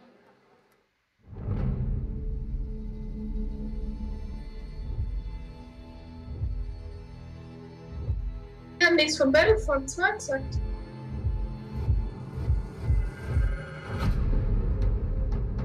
Gut, jetzt probiert.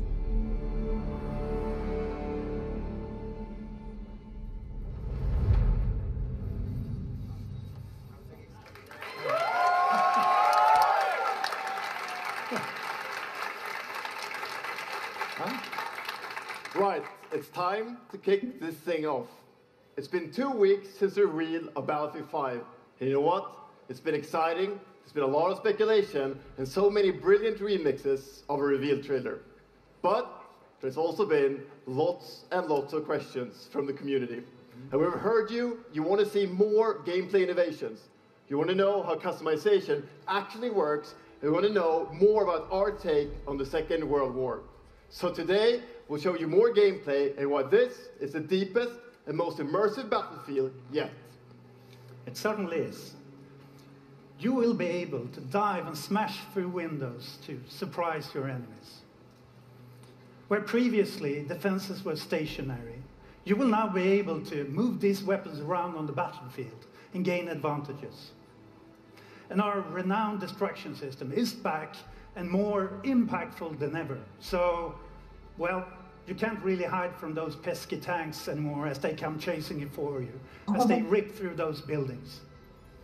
And you will now be able to customize your soldiers, your vehicles, and your weapons, not only for the gameplay, but for the looks, as part of our portrayal of the Second World War. And that's just the tip of the iceberg in Battlefield 5. You're going to see a lot more of our new gameplay systems here at EA Play from our community. So let's talk about our single player in War Stories. Yes, let's do that. So we want to tell you about those untold stories that got us excited to start with on this game. It's about, what you will see is really those moments of human heroism. It is about witnessing the war through the eyes of the men and the women who shaped the world forever. Real and relatable people facing the brutality of war. We started off by an exclusive look at the Nordlys war story over at the Xbox briefing tomorrow. Thanks, Lasse. Something not to miss tomorrow. So, our launch in October is just the beginning. You will all go on an expanding journey through the Second World War. No loot boxes, no premium pass. Every day will bring something new. And as part of that journey, after launch, you'll get something I know a lot of you have been asking for. It's Royale.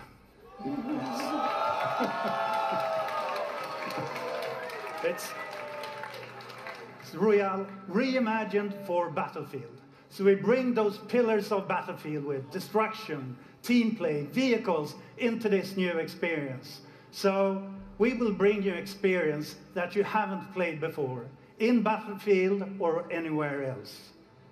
But more about that later this year. So with that, it's time to show you what makes Battlefield so special. It's the unmatched intensity of our multiplayer sandbox, and this time, it's even more epic, fighting across multiple maps and modes. Welcome to your next Battlefield experience, and this is your first look at ground operations. And this time, even featuring music.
Also ein bisschen War Thunder-Aspekte sind schon drin, also was die Flieger angeht, finde ich.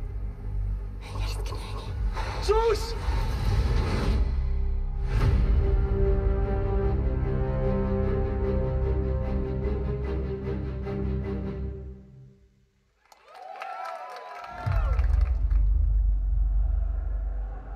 Xbox Quando One eu era oder? criança, sempre sonhei em tornar-me um campeão. É preciso determinação Ja, e vontade. ich habe jetzt auch relativ wenig vor. Até mesmo nos momentos mais difíceis, tu tens de continuar a acreditar. Esta é a tua oportunidade de te mostrares ao mundo. Tu és um campeão.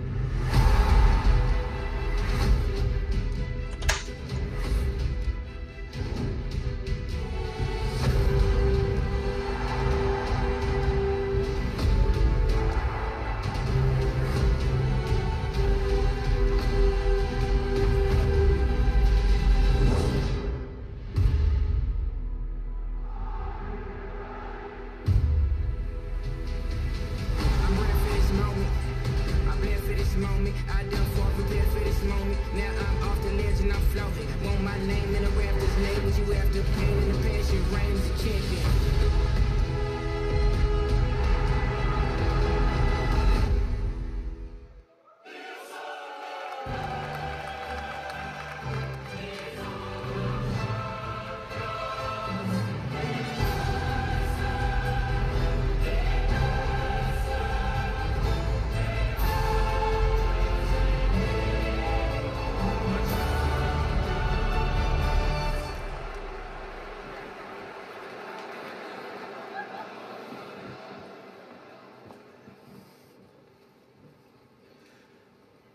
That's the UEFA Champions League, the pinnacle of club football, where the world's best clubs compete and icons of the game like Gerrard and Cruyff cemented their legacies. The world's biggest league joins the world's game. And a special thanks to the legendary Hans Zimmer and LA's own Vince Staples for collaborating with us on the trailer. And I really love the trailer because it captures our epic vision for how the Champions League comes to life in FIFA 19. And Lena's going to tell you a little bit more about that. As Aaron said, the UEFA Champions League is an amazing addition for the game. It's where football's biggest heroes like Ronaldo and Neymar clash every year. And it's the place where champions rise. And you've been asking for this for a long time, and we are thrilled that it's here. And that's why we're bringing the Champions League across the game. There'll be an authentic Champions League tournament mode. Your club will chase this trophy in career mode. Alex Hunter will pursue Champions League glory in your story mode, The Journey, and in FIFA Ultimate Team, there'll be live and authentic Champions League content. And we'll share more details on that, along with all our other Ultimate Team features later this summer. And all of that's just the beginning. As you know, the heart and soul of FIFA is gameplay.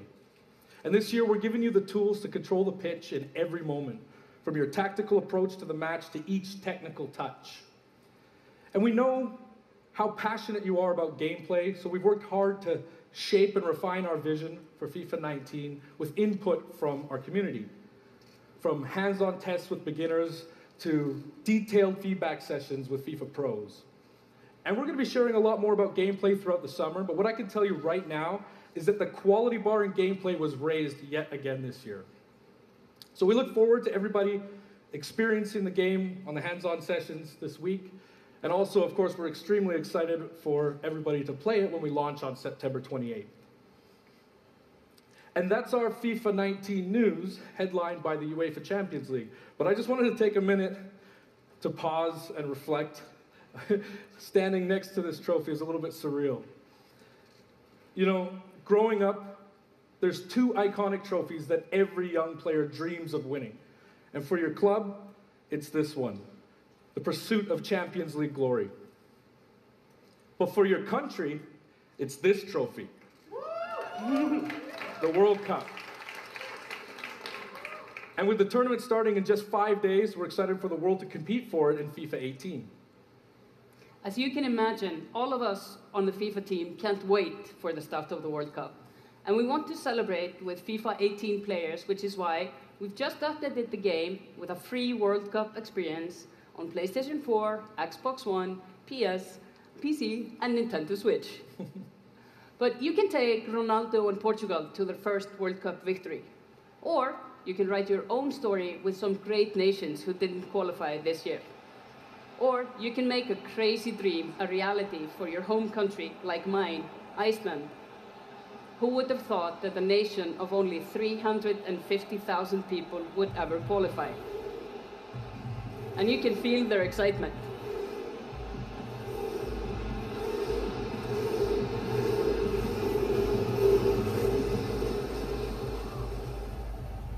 Apologies to any England fans in the room, that might still sting. And Lena isn't the only one who's excited. FIFA 18 players are loving the World Cup experience so far. But we don't want to stop there. We want to invite everyone to come and join the celebration. So I'm pleased to announce that for a limited time, FIFA 18 complete with the entire World Cup experience is available for a free trial on PlayStation 4 and Xbox One and on PC through Origin Access. Yeah, you can download and play the entire game right now for free. Yeah.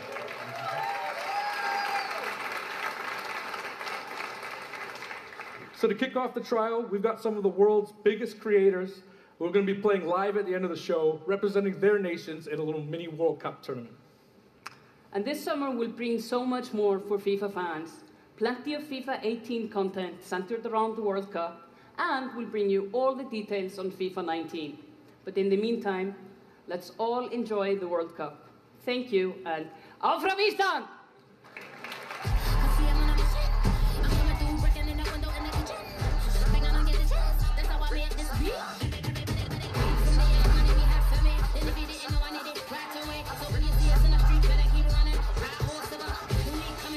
It is the big day, on the biggest stage, at the World Cup.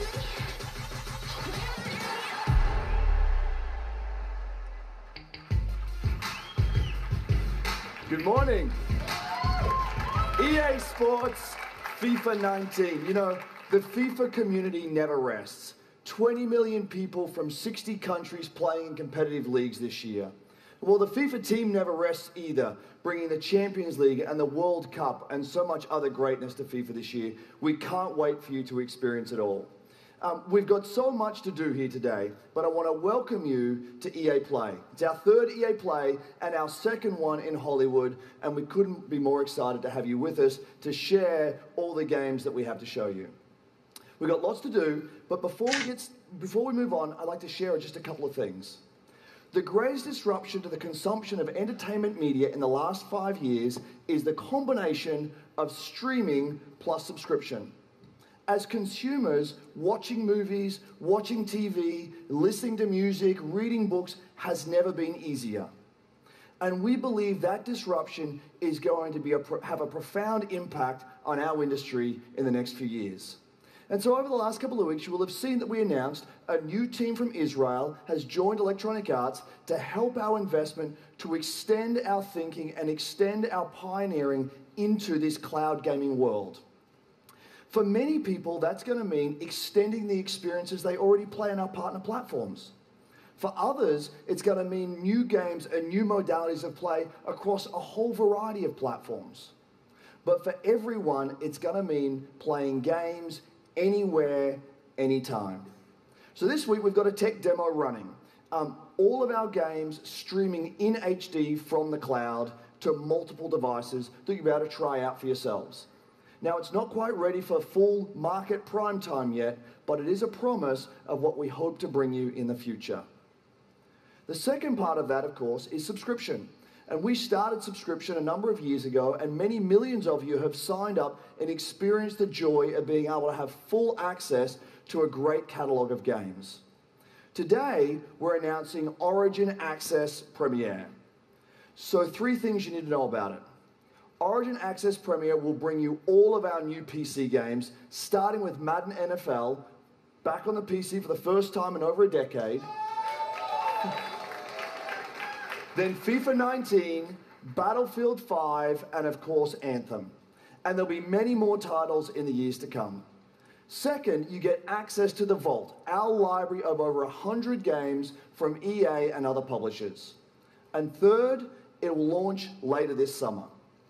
So that's a little later in the year, but if you want to get started right now and experience the benefits and joys of subscription, come in and play a free trial of Origin Access, our base subscription, this weekend. Thank you and have a great show.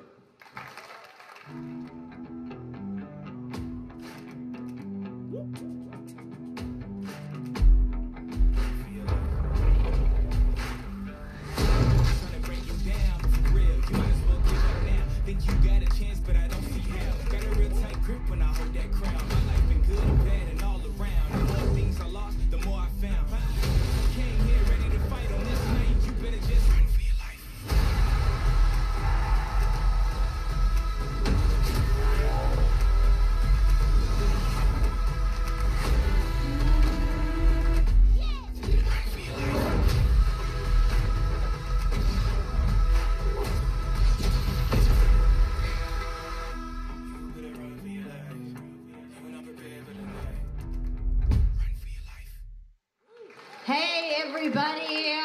What's up? So I'm here, sitting inside the crowd at EA Play, and I just happened to find Mr. Vince Zampella here in the audience from Respawn. What's going on, Vince? How you feeling today? I'm feeling great. I love this stuff. I love seeing new games. I mean, someone's super excited about that man on PC, right? Yeah! So, you guys may have seen that Vince was tweeting yesterday, and there has been a bunch of speculation. So, you want to just get right to it? Sure. I mean, we're not ready to show all of our stuff yet. We're working on a bunch of stuff. It's amazing. The teams are kicking ass. But we wanted to bring a little tidbit. So we've been working with Lucas on getting the name and kind of the setting for what our Star Wars game is going to be, and we're going to talk about it right now. Oh, you guys got any guesses? I bet you the internet is going wild right now. Nächste sen februar kommer. So the Star Wars name is Jedi Fallen Order. Woo! So Star Wars Jedi Fallen Order. Yeah, so it kind of gives you some idea that you'll be playing a Jedi. So does that mean I get to, like, hold a lightsaber? Yes. So Vince, you got anything else? Well, it takes place during the Dark Times. Trying to be a little vague here, but when the Jedis are being hunted, so it's going to be spectacular. So for all the hardcore nerds out there who want to know, like, where in the timeline, like, between which episodes is it? Between 3 and 4. Okay, all right, between 3 and 4. That sounds like a nice time. You got any other tidbits? It's not a nice... It's a dark time. It's a dark time. Bad time. Does that mean it's going to just be all dark and serious? It's amazing. All right, so I think people are now anxiously want to know, like, when can we play the game? It will be holiday of next year, 2019, not this year. Sorry to dash any hopes. Yeah. But now that we know, we can set expectations. We're all going to be amped up, and hopefully we'll hear more from you maybe next year. Oh, yeah. Well, Vince, it was great to see you. Thanks for stopping by the show today. We do have a little bit more news on Star Wars, so I'm going to toss it over to Dennis.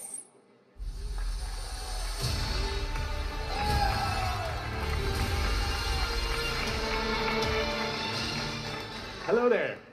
My name is Dennis. I work at DICE in Stockholm on Star Wars Battlefront 2. I'm really happy and excited to be here today, so thank you so much for hanging out with me for a little bit.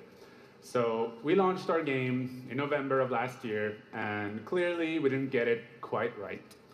So instead of coming out of the gate sprinting like we really wanted to, we had to take a step back and make sure that we were delivering the game that our players really wanted. So we decided to completely overhaul our progression system and add a bunch of new character cosmetics for players to collect instead. So from there, we added a new hunt mode inspired by the original Battlefront games that I loved personally, starting with the Ewoks on Endor. And thank you. It turned out to be by far the most popular update of the game, and the team loved building Ewok Hunt. So, as you might know, we're currently in our Han Solo season with content from the movie coming next week. It's headlined by the new planet Kessel, a really dangerous place, and it features the return of one of our favorite modes, Extraction. So looking forward a little bit, this summer we will be introducing a new squad system to the game, which will allow you to team up much easier and play with your friends. We're also adding a new Starfighter mode focused around dogfighting with your hero ships. And looking ahead a little bit more, we will also be delivering a new large-scale multiplayer sandbox experience focused around capturing command posts and attacking and taking out capital ships. But that's not all. We know that you have been asking for new heroes, villains, and planets from a certain era that features a very iconic Star Wars conflict. So I'm excited to confirm that Battlefront 2 this year will be going deep into the Clone Wars.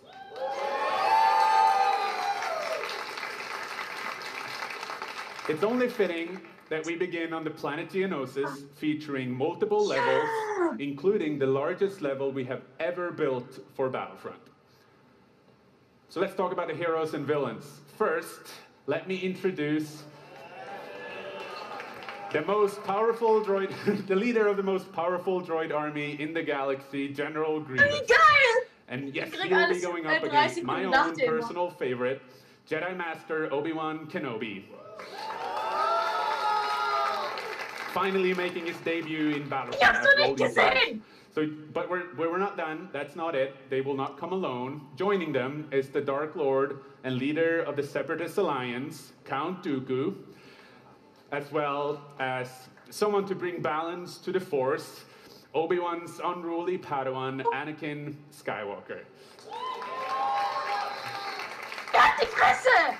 The team at home is extremely excited to be building all of these cool things.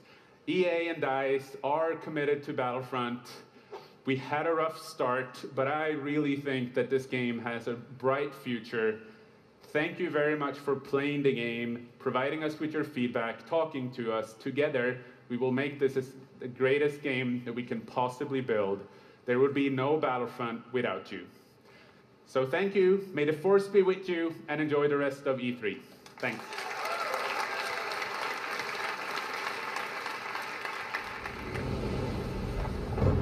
Oh, yo, Alter, Grievous, Dooku, Obi-Wan, Anakin, Clone Wars, Han Solo, Squad Making, also kannst du Teamspieler. Yes!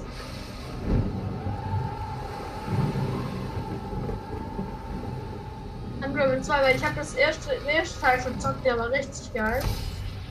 Der halt im Jump and Run, wo du halt dauerhaft auf Kraft und jo. Vorne dran, lel. Hä?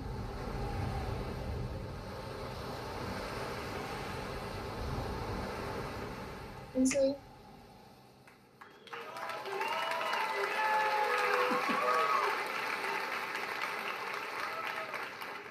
Hi, it's really good to see you. In Unravel, we used yarn to symbolize love and the bonds between people. In our new game, we tear that bond up right at the start. You lose everything, including your spark. But when things are at their darkest, you find hope. And you form a new bond. And your spark is rekindled. And it leads you off on an adventure. So welcome to Unravel 2. Oh yeah. It's a game about fresh starts. These two little souls who refuse to give up and who build something new and beautiful together. And the whole game is inspired by that spirit of optimism and togetherness. You see, it's all made to be played with two characters. You can play it alone, or you can play it in co-op with a friend, but there's always two characters there, sharing one yarn and working together to get through this adventure. This game, it's quite different from the first. It's both friendlier and more challenging, but above all, it's a lot more playful. And we think it's a worthy successor. And I want to show it to you now, so I brought some help. So please welcome Michael to the stage. He's a producer at Coldwood. And we're going to try to show you a little bit of what I'm talking about how you can play the game in co-op with yourself, essentially.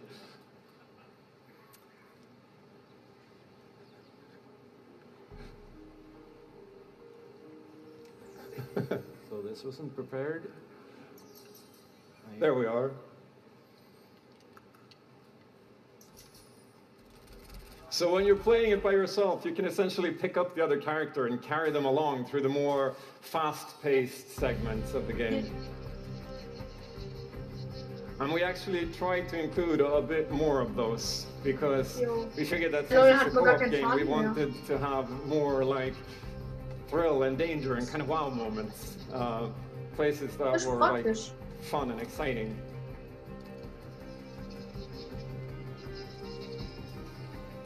And then when you get to the more puzzly areas like this, when you're problem solving, you can split apart into two and switch back and forth between the two characters. Because that's how we've essentially designed all the problems and puzzles of the game, that you're always working together and helping each other out and utilizing this bond between you to overcome any obstacle that you come across.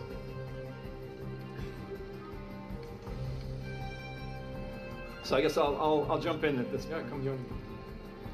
So I'm gonna be the red one. Okay. You'll be the blue one. I'll be blue. A little celebratory flip there.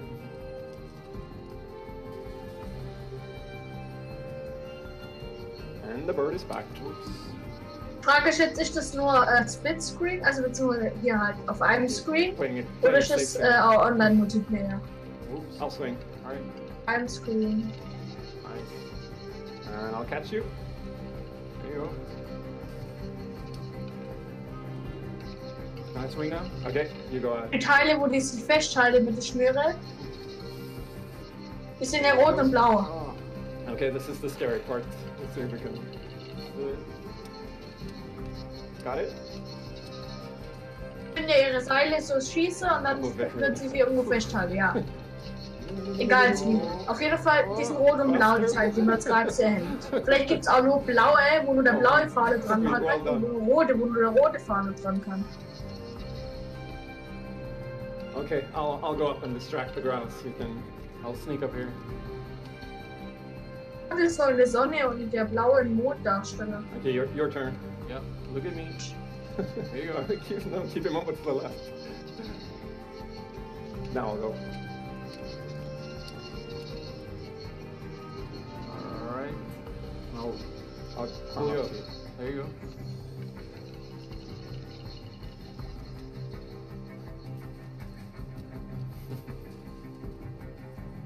Now we can breathe again. Yeah, finally. Or can we?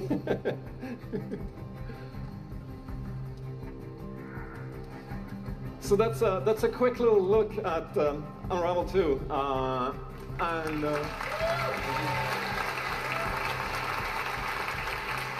yeah, I really hope you like it.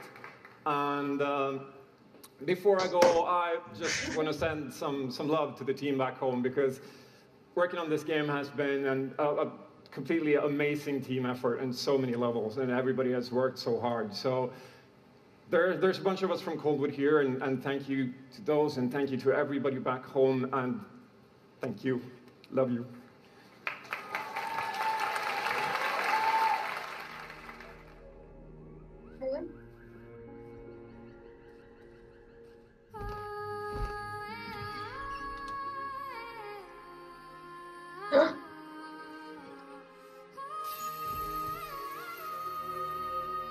Sein Faden ist gar nicht festgebunden gewesen in dem Moment. Das heißt, er hätte easy einfach so laufen können.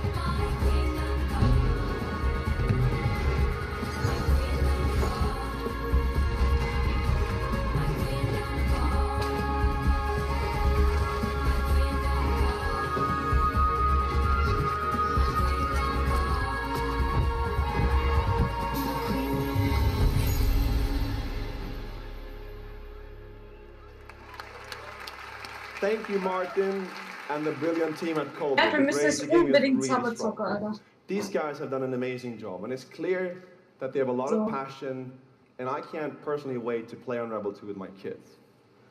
But what's even more amazing is that we will make Unravel 2 available to everyone today. Yep, you heard that right. You'll be able to take these two Yarnies on their next big adventure starting today. The game is finished, it's out. Ich kaufe mir das jetzt jedes Set. So thank you, Martin, and thank you to the team at Coldwood. Back in 2015, we started on this journey with the original Unravel to seek out the most creative, independent developers and bring them into our EA Originals program. It's been our way of helping these creators bring their unique games to the world and to tell their stories. And last year, if you remember, Joseph Fares was up here on stage representing his team at Hazelight and The Way Out. And I think we all kind of remember that. And you might even remember him from the Game Awards as well. I think I did. Anyhow, in March, that game caught fire. It's innovative, it's fun, and it's something fresh and new, and you all loved it. We saw over 2 million players in the first 2 weeks. And A Way Out is such a huge success that Joseph and his team are expanding and moving into a new studio. So stories like this drive our industry, and it's why we will continue to work with independent developers to help them realize their dreams. Which leads us to our next EA Originals title, from a little game studio in Berlin called Joe My Games. When I met this team and I saw the game, I was instantly drawn to how personal this story was. It's one that carries a very powerful and important message, and it's unlike anything we have ever done. So please welcome Connie Gepper to the stage from Joe My Games to tell you more about Sea of Solitude.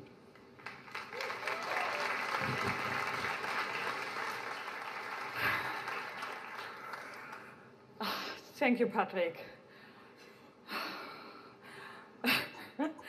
I still remember during the pitch how enthusiastic Patrick was, and that afterwards, like, our whole team, including me, were super excited. It actually feels a little bit the same right now. I'm pretty excited, maybe a little too excited. Oh, Alter. Jede E3 hat einen Cringe-Moment. Thank you. We Scheiß are Cringe-Moment, a small indie game studio from Berlin, and we are developing Sea of Solitude, or SOS as we call it. The whole journey from the very first concept to actually becoming a part of EA Originals is simply amazing. Let me tell you more about our game. When humans get too lonely, they turn into monsters. This is at the core of everything you will see, hear, and hopefully feel while playing SOS. What makes this underlying concept so important and so unique is that nearly every human being can at least somehow relate to or remember the feeling of being lonely. In my case, I started writing the story when I felt the loneliest in my life. I think as an artist, you process your emotional world by letting it out and putting it into your art. I'm still amazed how the concept seems to just float out of me right into the hand and onto the paper. I think this is also why so many people can instantly connect with the game, because it's not a made-up story, even though that it takes place in a fantastic setting. In SOS, we try to show how people experience different kinds of loneliness, but also how outsiders, friends, and families see those who struggle. We achieve all this in playful ways so that players who wants to simply enjoy a fantastic experience can do so. But player who wants to look a bit deeper can reveal a whole emotional world beneath it all. Sea of Solitude is about a young woman named Kay who is suffering from such strong loneliness that her inner feeling, the darkness, the anger, the hopelessness, worthlessness, turns to the outside and she becomes a monster. The game is about finding out why this happened to her, but also how to turn her back into a human. Ultimately, the goal is to bring all those emotions into balance. Some needs to become bigger.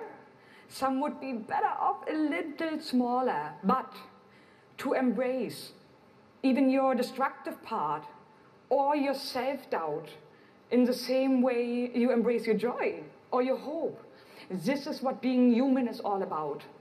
And that's what our game is all about. Thank you. Is this real?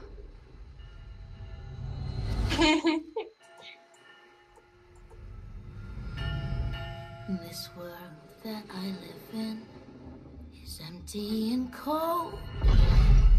The loneliness cuts me and tortures my soul. I'm no child of destiny and no fortune's son. I've just chased you so long now, I'm too weak to run. A new day is here, but nothing is new. Alone in my room, I tremble.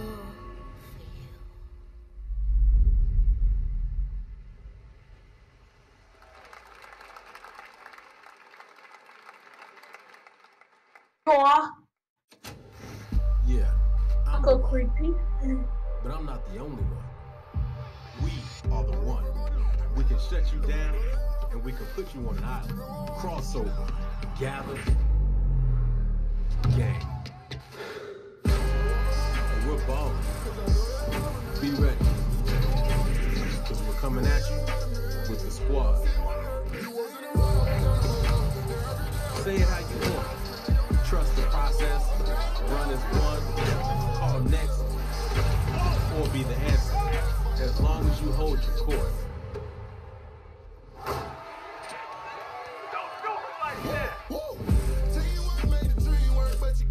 Just remember though, wherever you call home, whatever your fit, or however you ball, you're on my court. I'm the one. And this is my squad.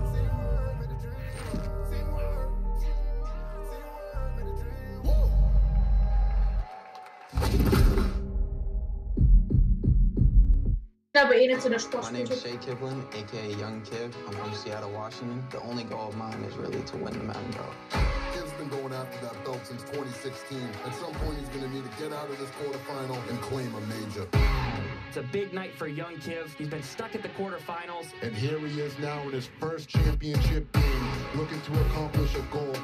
3rd and 4, throws it low. T.Y. drops it. That was a phenomenal read, and Trini's got the lead. 40-19. I hate losing way more than I love winning. Oh, we have an incredible matchup. It's a rematch. Touchdown, Kev. He throws it high, and young Kev is going to be your champion. You want to get smacked again on TV? Madden 18 champion. He's finally done it.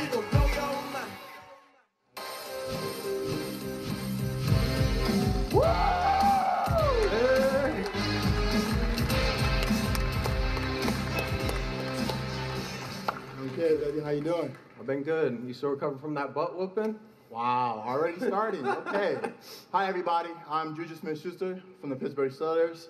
As you guys can see, king of touchdown celebrations. That's pretty fire. I like that a lot. As you guys know, this is Young Kiv, Madden 18, Madden champion. Like, give it up for Young Kiv, y'all. Give it up.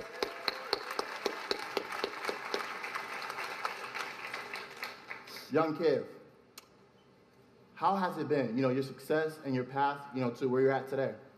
It's I've always been a competitor. When I was in high school, I was playing baseball. I hurt my arm, so then I picked up Madden. And at first, I was really bad. I was getting blown out online, but I kept at it. I put more and more time into it. Eventually, I made my first tournament, but I had a big decision. It was the same time as my graduation. Wow. Okay. So the key to be the #1 player in Madden is to hurt your arm in baseball. That's number 1. Number 2, You said you had the decision to go to your graduation or go to a tournament. So, like, what did you do? I chased that money. I still got my diploma, but I chased that money. There you go. We're out here chasing money. That's awesome. Okay, now the past few years, how has it been for you? I know you had some ups and downs. It's been tough. I've had a lot of devastating losses. I've been so close so many times. I made the final on TV and got blown out by all those losses. It made me gain a lot of mental toughness, and that's why I got this belt. That's awesome. That belt is so amazing. There's a lot of, bling on that belt for you. Well, today, EA Play, first look at the Madden 19 trailer. Super excited. It's going to be so fun. It's lit. I honestly wish I can stay right here and talk to you guys forever, but I'm not going to board you guys. We're going to go out. I'm going to try to take this belt, round 2. So we're out. Have a good day.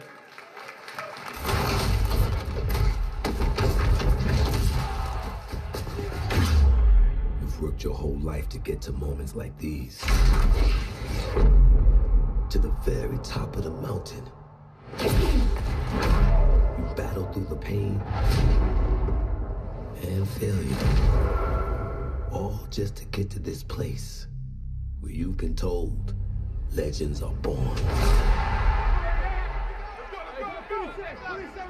You fall so you can rise, and you rise so that you can truly see. Yeah. See that it was really never about reaching the end of the road at all, but about all the moments that got you here.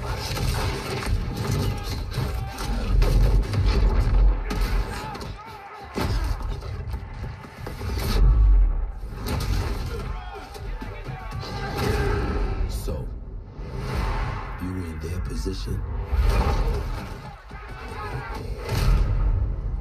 Would you let the moment define you? Or will you define the moment?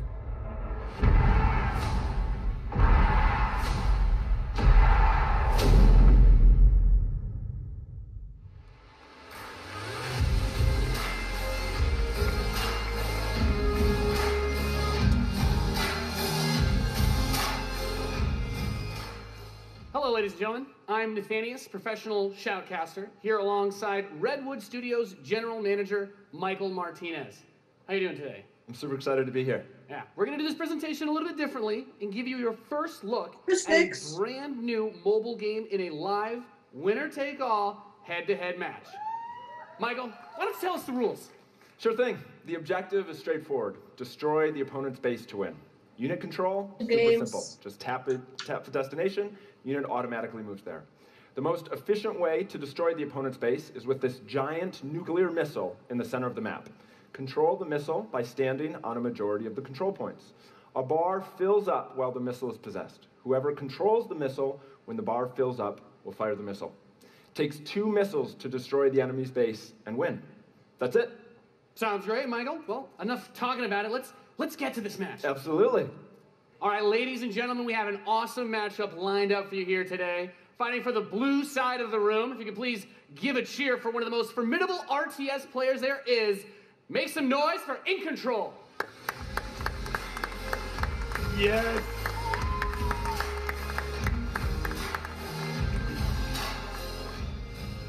His opponent, fighting for the red side of the room, a competitive mobile gaming phenomenon. Please join me in welcoming to the stage Nick at Night.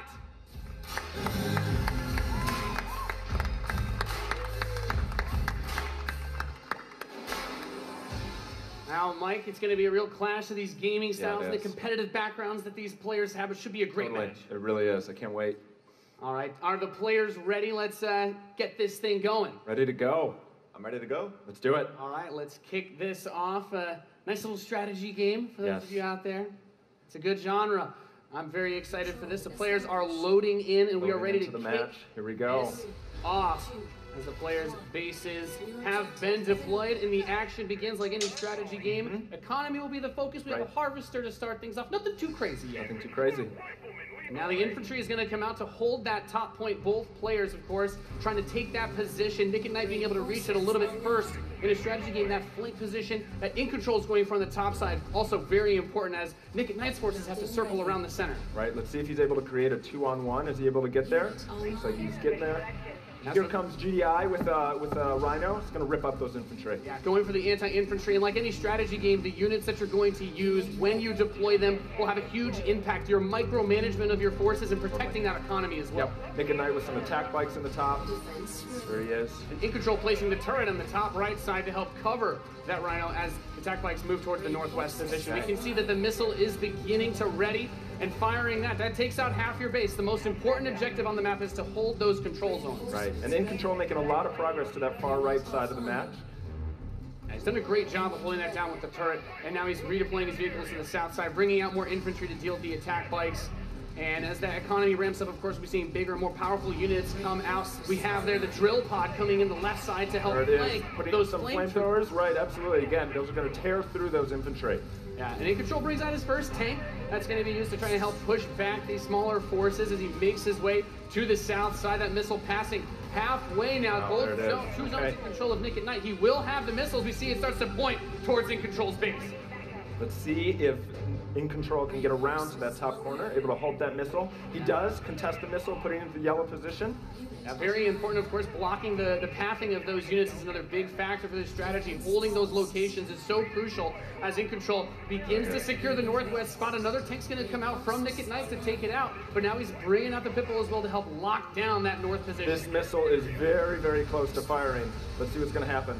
With another turret, In Control flanks, he takes the top, that missile, and that fires off. Wow. And Nick at Night, one shot away from being knocked out here, as the next one will start to ready up in just a moment's time. In Control's very heavy artillery forces are doing a great job at taking control of the map. Yep. And we can see as more of Nick and Knight's forces move up towards that north position, those harvesters, of course, very crucial, very important to protect those, as your economy allows you to get these big late game units. The units are going to come out a bit more slowly as you get more of them on the field. But In Control is just spreading his forces out, trying to hold this advantage that he's had so far. Nick at Night is trying to get in there, but there's a great turret placement from In Control, blocking and just ripping through again those infantry. And we see In Control now moving his tank towards another drill pod we're seeing with some flame tanks. Yeah, bringing the flank. Of course, those flame guys do amazing damage to the infantry, help to clean that out. Meanwhile, two more tanks coming out from Nick at Night to try and secure those positions. He brings up the laser infantry on the south side as well to deal with that tank. Going for counters, trying to scout out and see what your opponent is doing and make the proper response is so important in strategy. Absolutely. Nick at Night cruising around, thinking about harassing those harvesters, coming around the far side for those rhinos. It looks like he's really pressing it. And we see that missile is starting to get close to firing with this. 3 zones in control for Nick and Knight, looking to set things back the other way. In Control trying to rally his forces around. He doesn't want to engage with just 1 or 2 units. He wants to move all of them together, create a good flank position, and take over that south. And we're seeing the first mech units from In Control. This is the Wolverine. Gonna rip, and this little watch out for this missile. And Nick and Knight's goes. gonna fire that one off and settle for next missile is gonna end it. Next missile wins. Let's see what happens. We'll have control of Wolverines, as you pointed out, for In Control coming out to try and deal with these forces. But Nick at Night's done a great job of getting map presence and now also harassing the economy of In Control. Yep. Wow. Okay, we've got our first mammoth tank on the board. If In Control can get this in position, he's going to do some serious damage. That missile just passed halfway ready. He's also bringing out his first air unit to deal with those. A lot going on here. It's got a lot of range, that big boy, and In Control just needs to hold. This missile is nearly going to fire. It can be stolen at any point. Where's it going to go? Is he going to be able to get it off? He's got it back. There it is! He's going to take it. Defeating Nick at That was legit. Dude, that was epic. Amazing. What a match. Thank you so much. That was awesome. Any thoughts, guys? I just came to make mammoth tanks, so I've done my job. Yeah. Absolutely. That was awesome. We saw a little bit of everything right there. Perfect. Yeah. Let's hear it for Nathanius, Nick at Night, and In Control. Ladies and gentlemen, what you just saw was the worldwide reveal of Command & Conquer Rivals. Ah, das ist E3, ich kann Rivals das. reimagines the real-time strategy experience for mobile. We're giving players Nein, es ist complete, E3, ich continuous kann nicht control of their reden. armies in quick, competitive head-to-head matches that are fueled by skill and strategy. Now, Rivals will be coming to iOS and Android devices, but I'm excited to announce that Android players can play the pre-alpha today. So head to the Google Play Store, search Command & Conquer Rivals. The studio has been having an absolute blast playing this game, and we can't wait for you to play. Please let us know what you think. Thank you. 7. Ja, bis jetzt nur bis 11.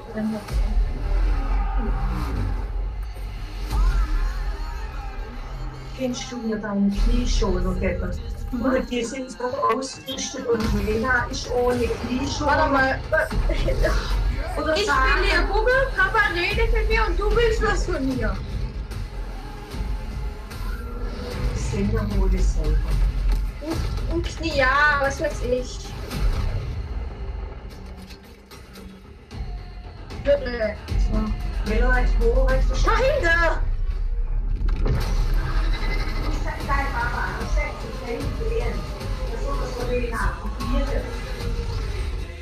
Niklas! Papa, hau mal jetzt! Nein, Papa! Tschüss! Wir sind nachher mit dir, okay? Es nervt jetzt. Niklas, ich hab was bemerkt. Command and Conquer for a new generation. Bis um 11. Now, before we close the show with a spectacular epic anthem, I wanted to share a few final things. I am blessed to be able to work with some of the most creative people on the planet who come to work every day to create amazing entertainment. And what I can say about all of those teams, and what I can say about us, is that we're always trying to learn and listen and strive to be better. And so, as you look at the 10 experiences that you're going to see today, and as you play games this week, there's some things we hope come through. First, at the very core is choice.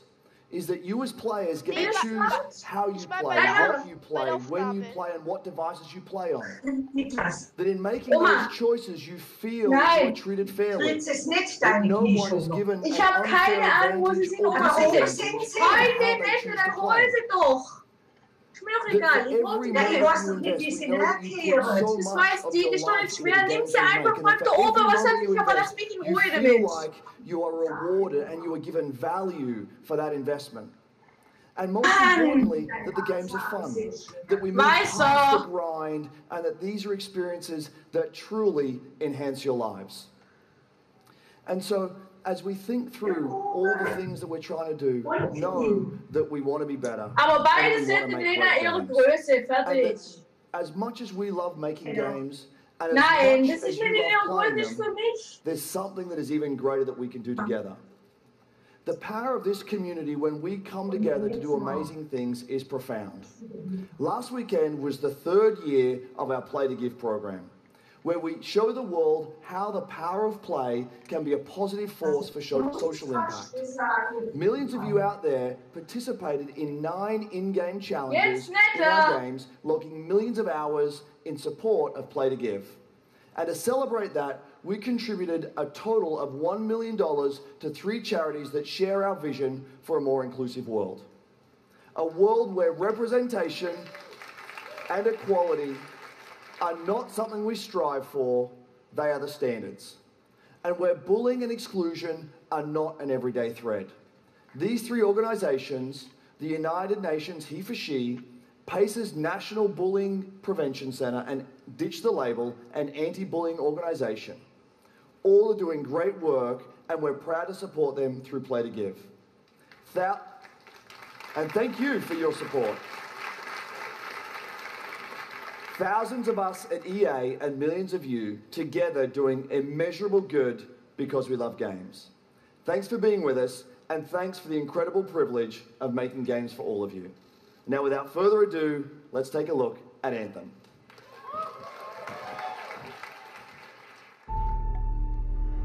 The gods vanished and left our world in chaos, creating, altering,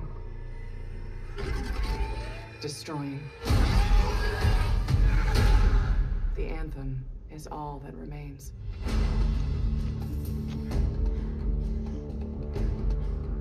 There's a storm coming. These walls can't protect us forever.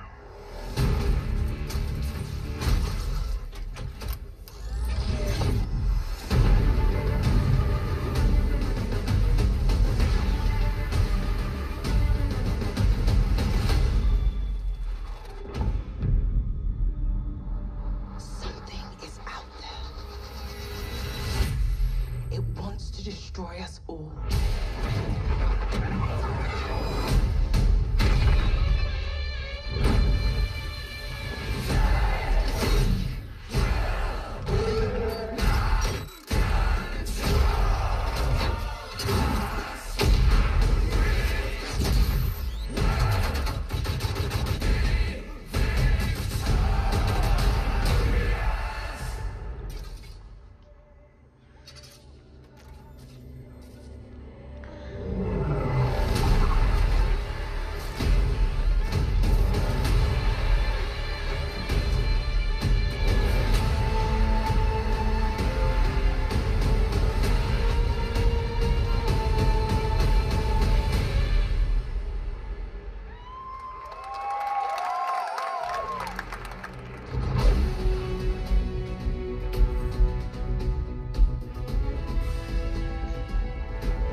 Cool every time I see it. So I know all of you, like me, have had tons of questions about Anthem since last year because we're all BioWare fans. So we're going to do something a little bit different for the rest of the show, and we're going to take a deep dive into Anthem. So I'm going to bring out some members of the BioWare team to chat with us. Ladies and gentlemen, please give a warm welcome to Casey Hudson, Mark Dara, and Kathleen Rutzard. Ja? Hoffentlich keine Online-Käufe bei Anthem. Also ich habe so eine Mischung aus Destiny und Horizon Zero Dawn. All right, thanks guys. Thanks for coming out today. Just got a little game to show, right? Yep. It's going to be very exciting. So Casey, we're going to go ahead and just jump right in and get started with you. So now we know that you all started, or Casey, you started your career at BioWare way back in the day, but you took a couple years off. But before you came back, you actually worked on Anthem before you left. Also. Yeah, that's right. So, you know, first of all, it's amazing to be back. It's awesome to be making games for BioWare fans. You know, we have the best fans. So it's been super satisfying to come back to it. And, you know, I just want to be able to continue the legacy of the studio. And that's kind of where it started with Anthem, is just thinking about, you know, what is the evolution of a BioWare game? And we wanted to create a brand new world for people to discover, you know, a whole new world of story and character. But we also wanted to do something that was, you know, more of a dynamic and living world, a game that would change every time you came back and played it. We also wanted to do something where, you know, if you wanted to invite your friends into it, then you could do that as well. So that was really the initial vision of the game, not an MMO, not a multiplayer game with story sort of bolted on this side, but something new and different, and I think the team has really captured that vision over the years. Your fans really love the stories from BioWare, but I think we're kind of curious how you're planning to make story work in this shared world. So a great story for BioWare is really about characters that you can have a connection with, choices you get to make, and feeling like the story's about you. In a lot of multiplayer games, those things get diluted because you're mixing multiplayer and storytelling into the same areas. Now you can build a solution to that, but you have to really build it into the core of the game. And that's what we've tried to do with Anthem. It's what we call our world, my story. So when you're out in the open world, the world is really dangerous and you're focused on your mission. And this is where other players get to play with you. The thing that's really interesting about this, that's unique for Anthem, is that this is a living shared world. So whether there's weather or it's nighttime, what we're experiencing together. Everyone that's playing Anthem at a moment is seeing the same thing. And this is what we mean when we talk about our world. It's a shared world that we all experience together. But then when I finish my mission, I come back to a base like Fort Tarsus. And this is a single player experience. I turn in my rewards, I talk to some characters, I experience the choices of my action. And this is where your story really lives and breathes. And by doing it this way, we're able to combine that impact and agency of a single-player story with the fun of teaming up with your friends to play co-op in combat. Das soll ein bisschen familienfreundlicher sein. So one of the first things that we hear when from our community is they want to continue to play in our worlds. When they've finished Mass Effect or Dragon Age, players want more story. And so we've designed Anthem in a way that we can actually add more story for years to come. And it could be anything. A new moment with a character that you've grown to love, or an event in the world that deepens the lore, or an entirely new storyline and plot. Well, I'm certainly not going to complain about more story. I don't think anybody out there is going to either. So, Kathleen, I wanted to ask you, from a writing perspective, since you are the lead writer, can you speak to what it's like to create a new world like Anthem from the beginning? Well, what's really exciting for us, and not just the writers, but all of the devs, the designers, the artists, is that we're creating something new and mysterious for players to discover. So at the heart of the premise of Anthem is a world left unfinished by the gods. But the gods left behind their massive tools, and those tools are in constant conflict with this unknowable force called the Anthem of Creation. And the chaos of those things pushing against each other means that the world is constantly being reshaped in new and unpredictable ways. Yeah, violent storms, mutated creatures, gigantic monsters.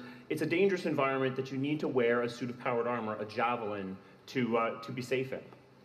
Now, something I think a lot of players out there maybe don't stop to think about is just how much work goes into creating a new intellectual property, or IP, as we've been saying. Now, we've seen all these different creatures, and Mark, you mentioned the storms. What's the process of creating a game like from scratch? Yeah, it's something we've done a few times at BioWare. And really the hardest part is getting started, just kind of getting off the blank page.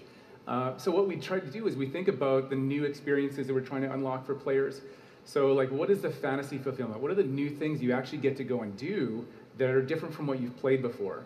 So that's where we start. And then once we think about those things, that's the power of creating new IP, especially for games, is that you actually get to build a whole fictional universe that's meant to bring out a certain experience. And then once we do that, then we still need to build all the rest of the stuff, and what unlocks us creatively is to think about like principles around art style, tone, and even the technology and the politics of our new world.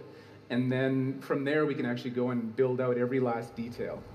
Yeah, and one of the unique challenges for Anthem is that it's a world, an experience that's meant to feel alive, like it's happening right now. And so the world is always changing, whether the storms, seasons, and it's a really great concept to write for, because what it means is it gives us the opportunity to drop into the world, almost in real time, a dramatic event that changes the world for everyone. And that could be anything from gameplay to lore. I mean, all of the moving parts in the dynamic world sound really cool, the way that they sound like they're going to come together. But even though there's obviously a lot going on, it really all comes back to your character. So let's talk about who we're going to be playing as and why we're fighting these crazy beasts. So you are a freelancer, uniquely skilled to pilot these Javelin exosuits. And you need those suits to survive and fight in this world, because the world will kill you. But on top of that, our ancient rivals, the Dominion, they've discovered a way, they think, to weaponize the Anthem of Creation. And so we need to stop them and protect the free people of Tarsus. Now, I've heard you call this power armor a couple different things. Is it a suit? Is it a javelin? Like, what's the canon term here? We call them javelins, and there are 4, and they each have unique abilities. There's the Ranger, and then there's the Colossus, the Interceptor, and finally, the Storm. Yeah, so each javelin gives you a different way to play the game. The thing to remember is, like Kathleen said, you're not your suit. You are a freelancer, a pilot, which means you can decide which suit you want to use based on your mood, based on the mission you want to engage in, or the javelins that your friends are using. So really what this allows us to do is we've built the suits to look like they're built from the materials of the world. So they each have their own unique abilities. So let's take a look at the Ranger now. The Ranger is a more generalized suit, able to do a lot of different things, really designed for up-close and personal combat, one-on-one for the most part. The Colossus is heavier, more specialized, but able to really pack in big weapons that let them devastate the battlefield. I'm just going to say the Storm looks like it's going to be my favorite. I'm sure you guys out there are picking your faves right now, too. So the Javelins look awesome, but we're going to take a couple questions right now. So Casey tweeted, some of you may have seen, asking for people out there to send us your questions. And the first one is going to be from @It'sSweetNicole, who asks, as a player who is all about making their character their own, what kind of customization options will be available in Anthem?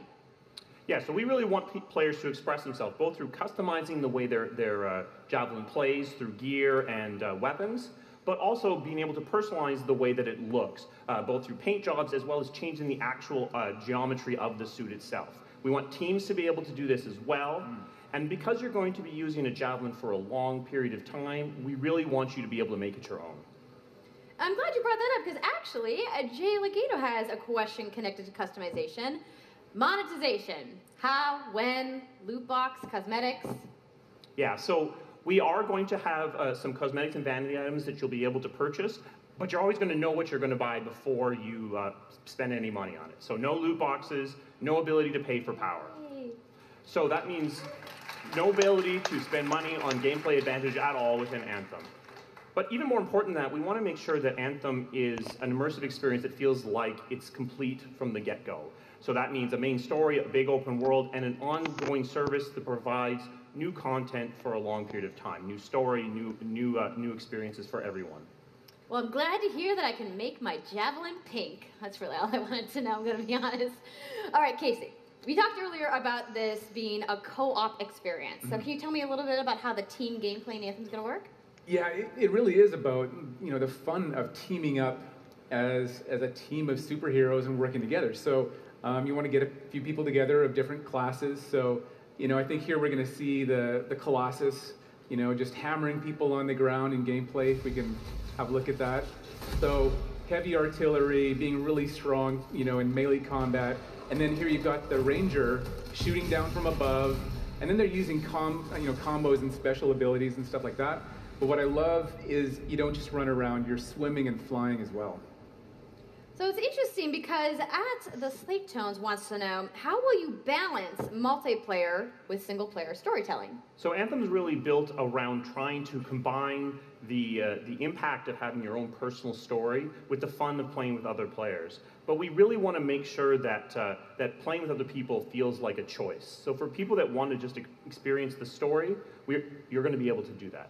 Now, going out into an open world like this by yourself is going to be a little bit more challenging than if the team of 4 people. And we've really tried to balance the co-op experience to be fun, even for people that don't normally engage in this kind of thing. So I really hope that everyone at least gives co-op a try. Okay, that's good to know. If you want to roll solo, you can, but it's just going to be a little bit more difficult. Well, I know you all are on the edges of your seats. How about we show a little gameplay? Yeah? You guys want that? Nice. All right, so Kathleen, I think you're going to set this up for us? I will. So, you and your friends have decided to play a mission called Scars and Villainy. The Scars have put together an acid-based super weapon, so you got to take them out. So you start in the Strider, which is like a giant walker, and it's your forward base of operations. You have a conversation with your crew, Halleck, Faye, and Owen, and you'll hear Owen. He's going to talk us through the mission as we experience it here. And yeah, then you just get into your Javelin suit and you head out with your friends. All right. Well, thank you so much, Mark, Casey, Kathleen, for talking to me about Anthem today. We're going to go ahead and roll the gameplay now. Enjoy, everybody.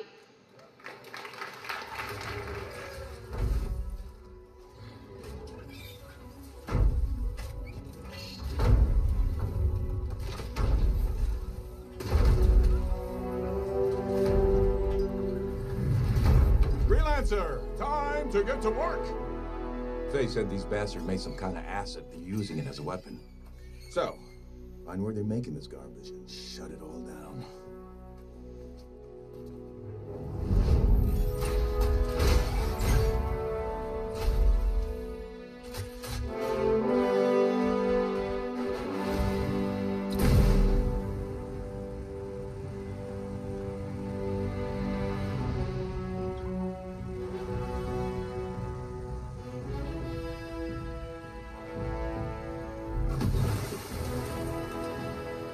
Owen, what's the plan here? Picking up loads of scars nearby.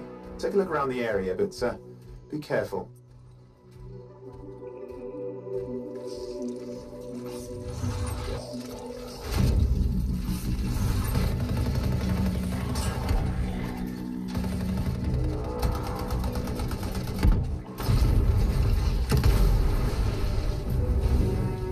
Right.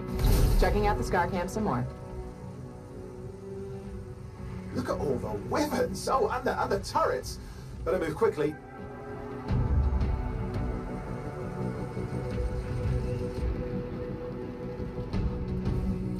Ganz ehrlich, das sah gerade irgendwie nicht so wirklich Action aus, es sah aus. Du stellst dich irgendwo hin, ballerst drauf, er stirbt, fertig. Ja, bei leichten Gegnern ist es wahrscheinlich auch so. Weil ich glaube, der war halt nicht so schwer wahrscheinlich. Und ich glaube, der Große bewegt sich auch nicht so oft. Ja, klar.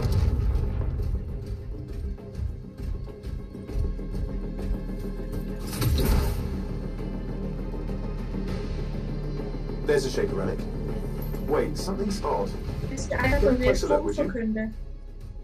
See those radiant pieces of energy? They're echoes from the Anthem of Creation. Loads of scars nearby. Be careful.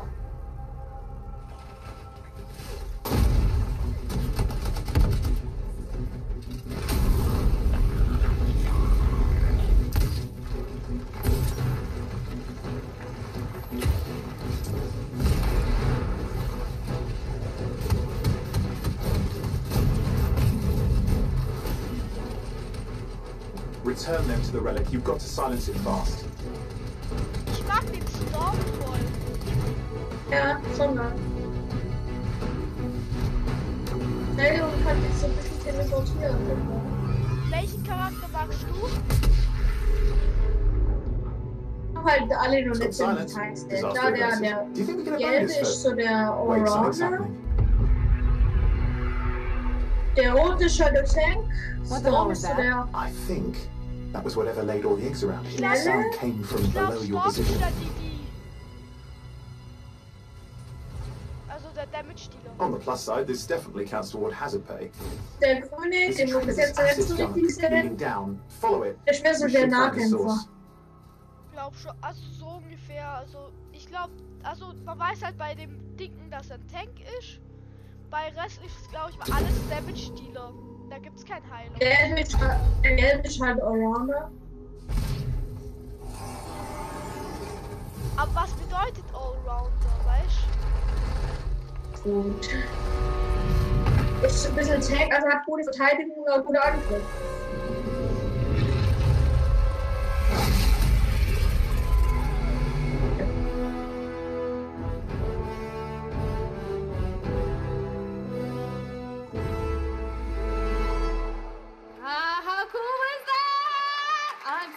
You guys. Yep, and that was actually just a short version of the full demo that we brought here to LA. So if you want to come by the Anthem Theater here at EA Play, you can check out the game live. So I'm sure the question on everyone's minds, when do we get to play? So Anthem comes out February 22nd. Ich wusste es, Alter. On Xbox One, PlayStation 4, and PC. So mark your calendars, everybody. Fire off your tweets. Thank you so much again to Casey and the entire BioWare team. I know you guys have that awesome theater outside, so I will see you guys there. All right. Give it up for Casey Hudson, everybody. I also want to give a big thank you to all of the developers who showcased their games today and everybody working hard at their studios back home around the world. Let's give them all a round of applause. Now, some of what you saw today, you guys have to wait to play. But you guys, EA has so much available right now. Now, for those of you keeping score, you can get your free trial of FIFA 18's World Cup today. And Andrew told us about the free trial of Origin Access.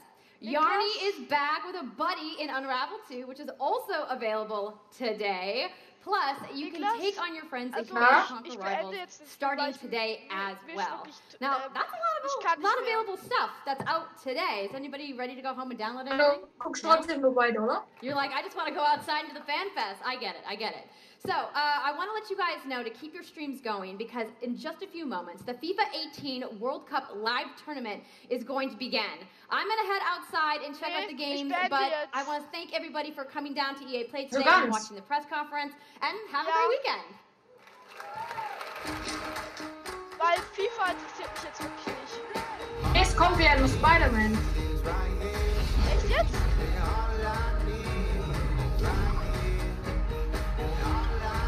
Aber wenn ich doch EA, oder? Nein, Spider-Man ist nicht EA. Also, nein. Also Niklas, wenn jetzt. Ja, okay. Also, tschüss Leute.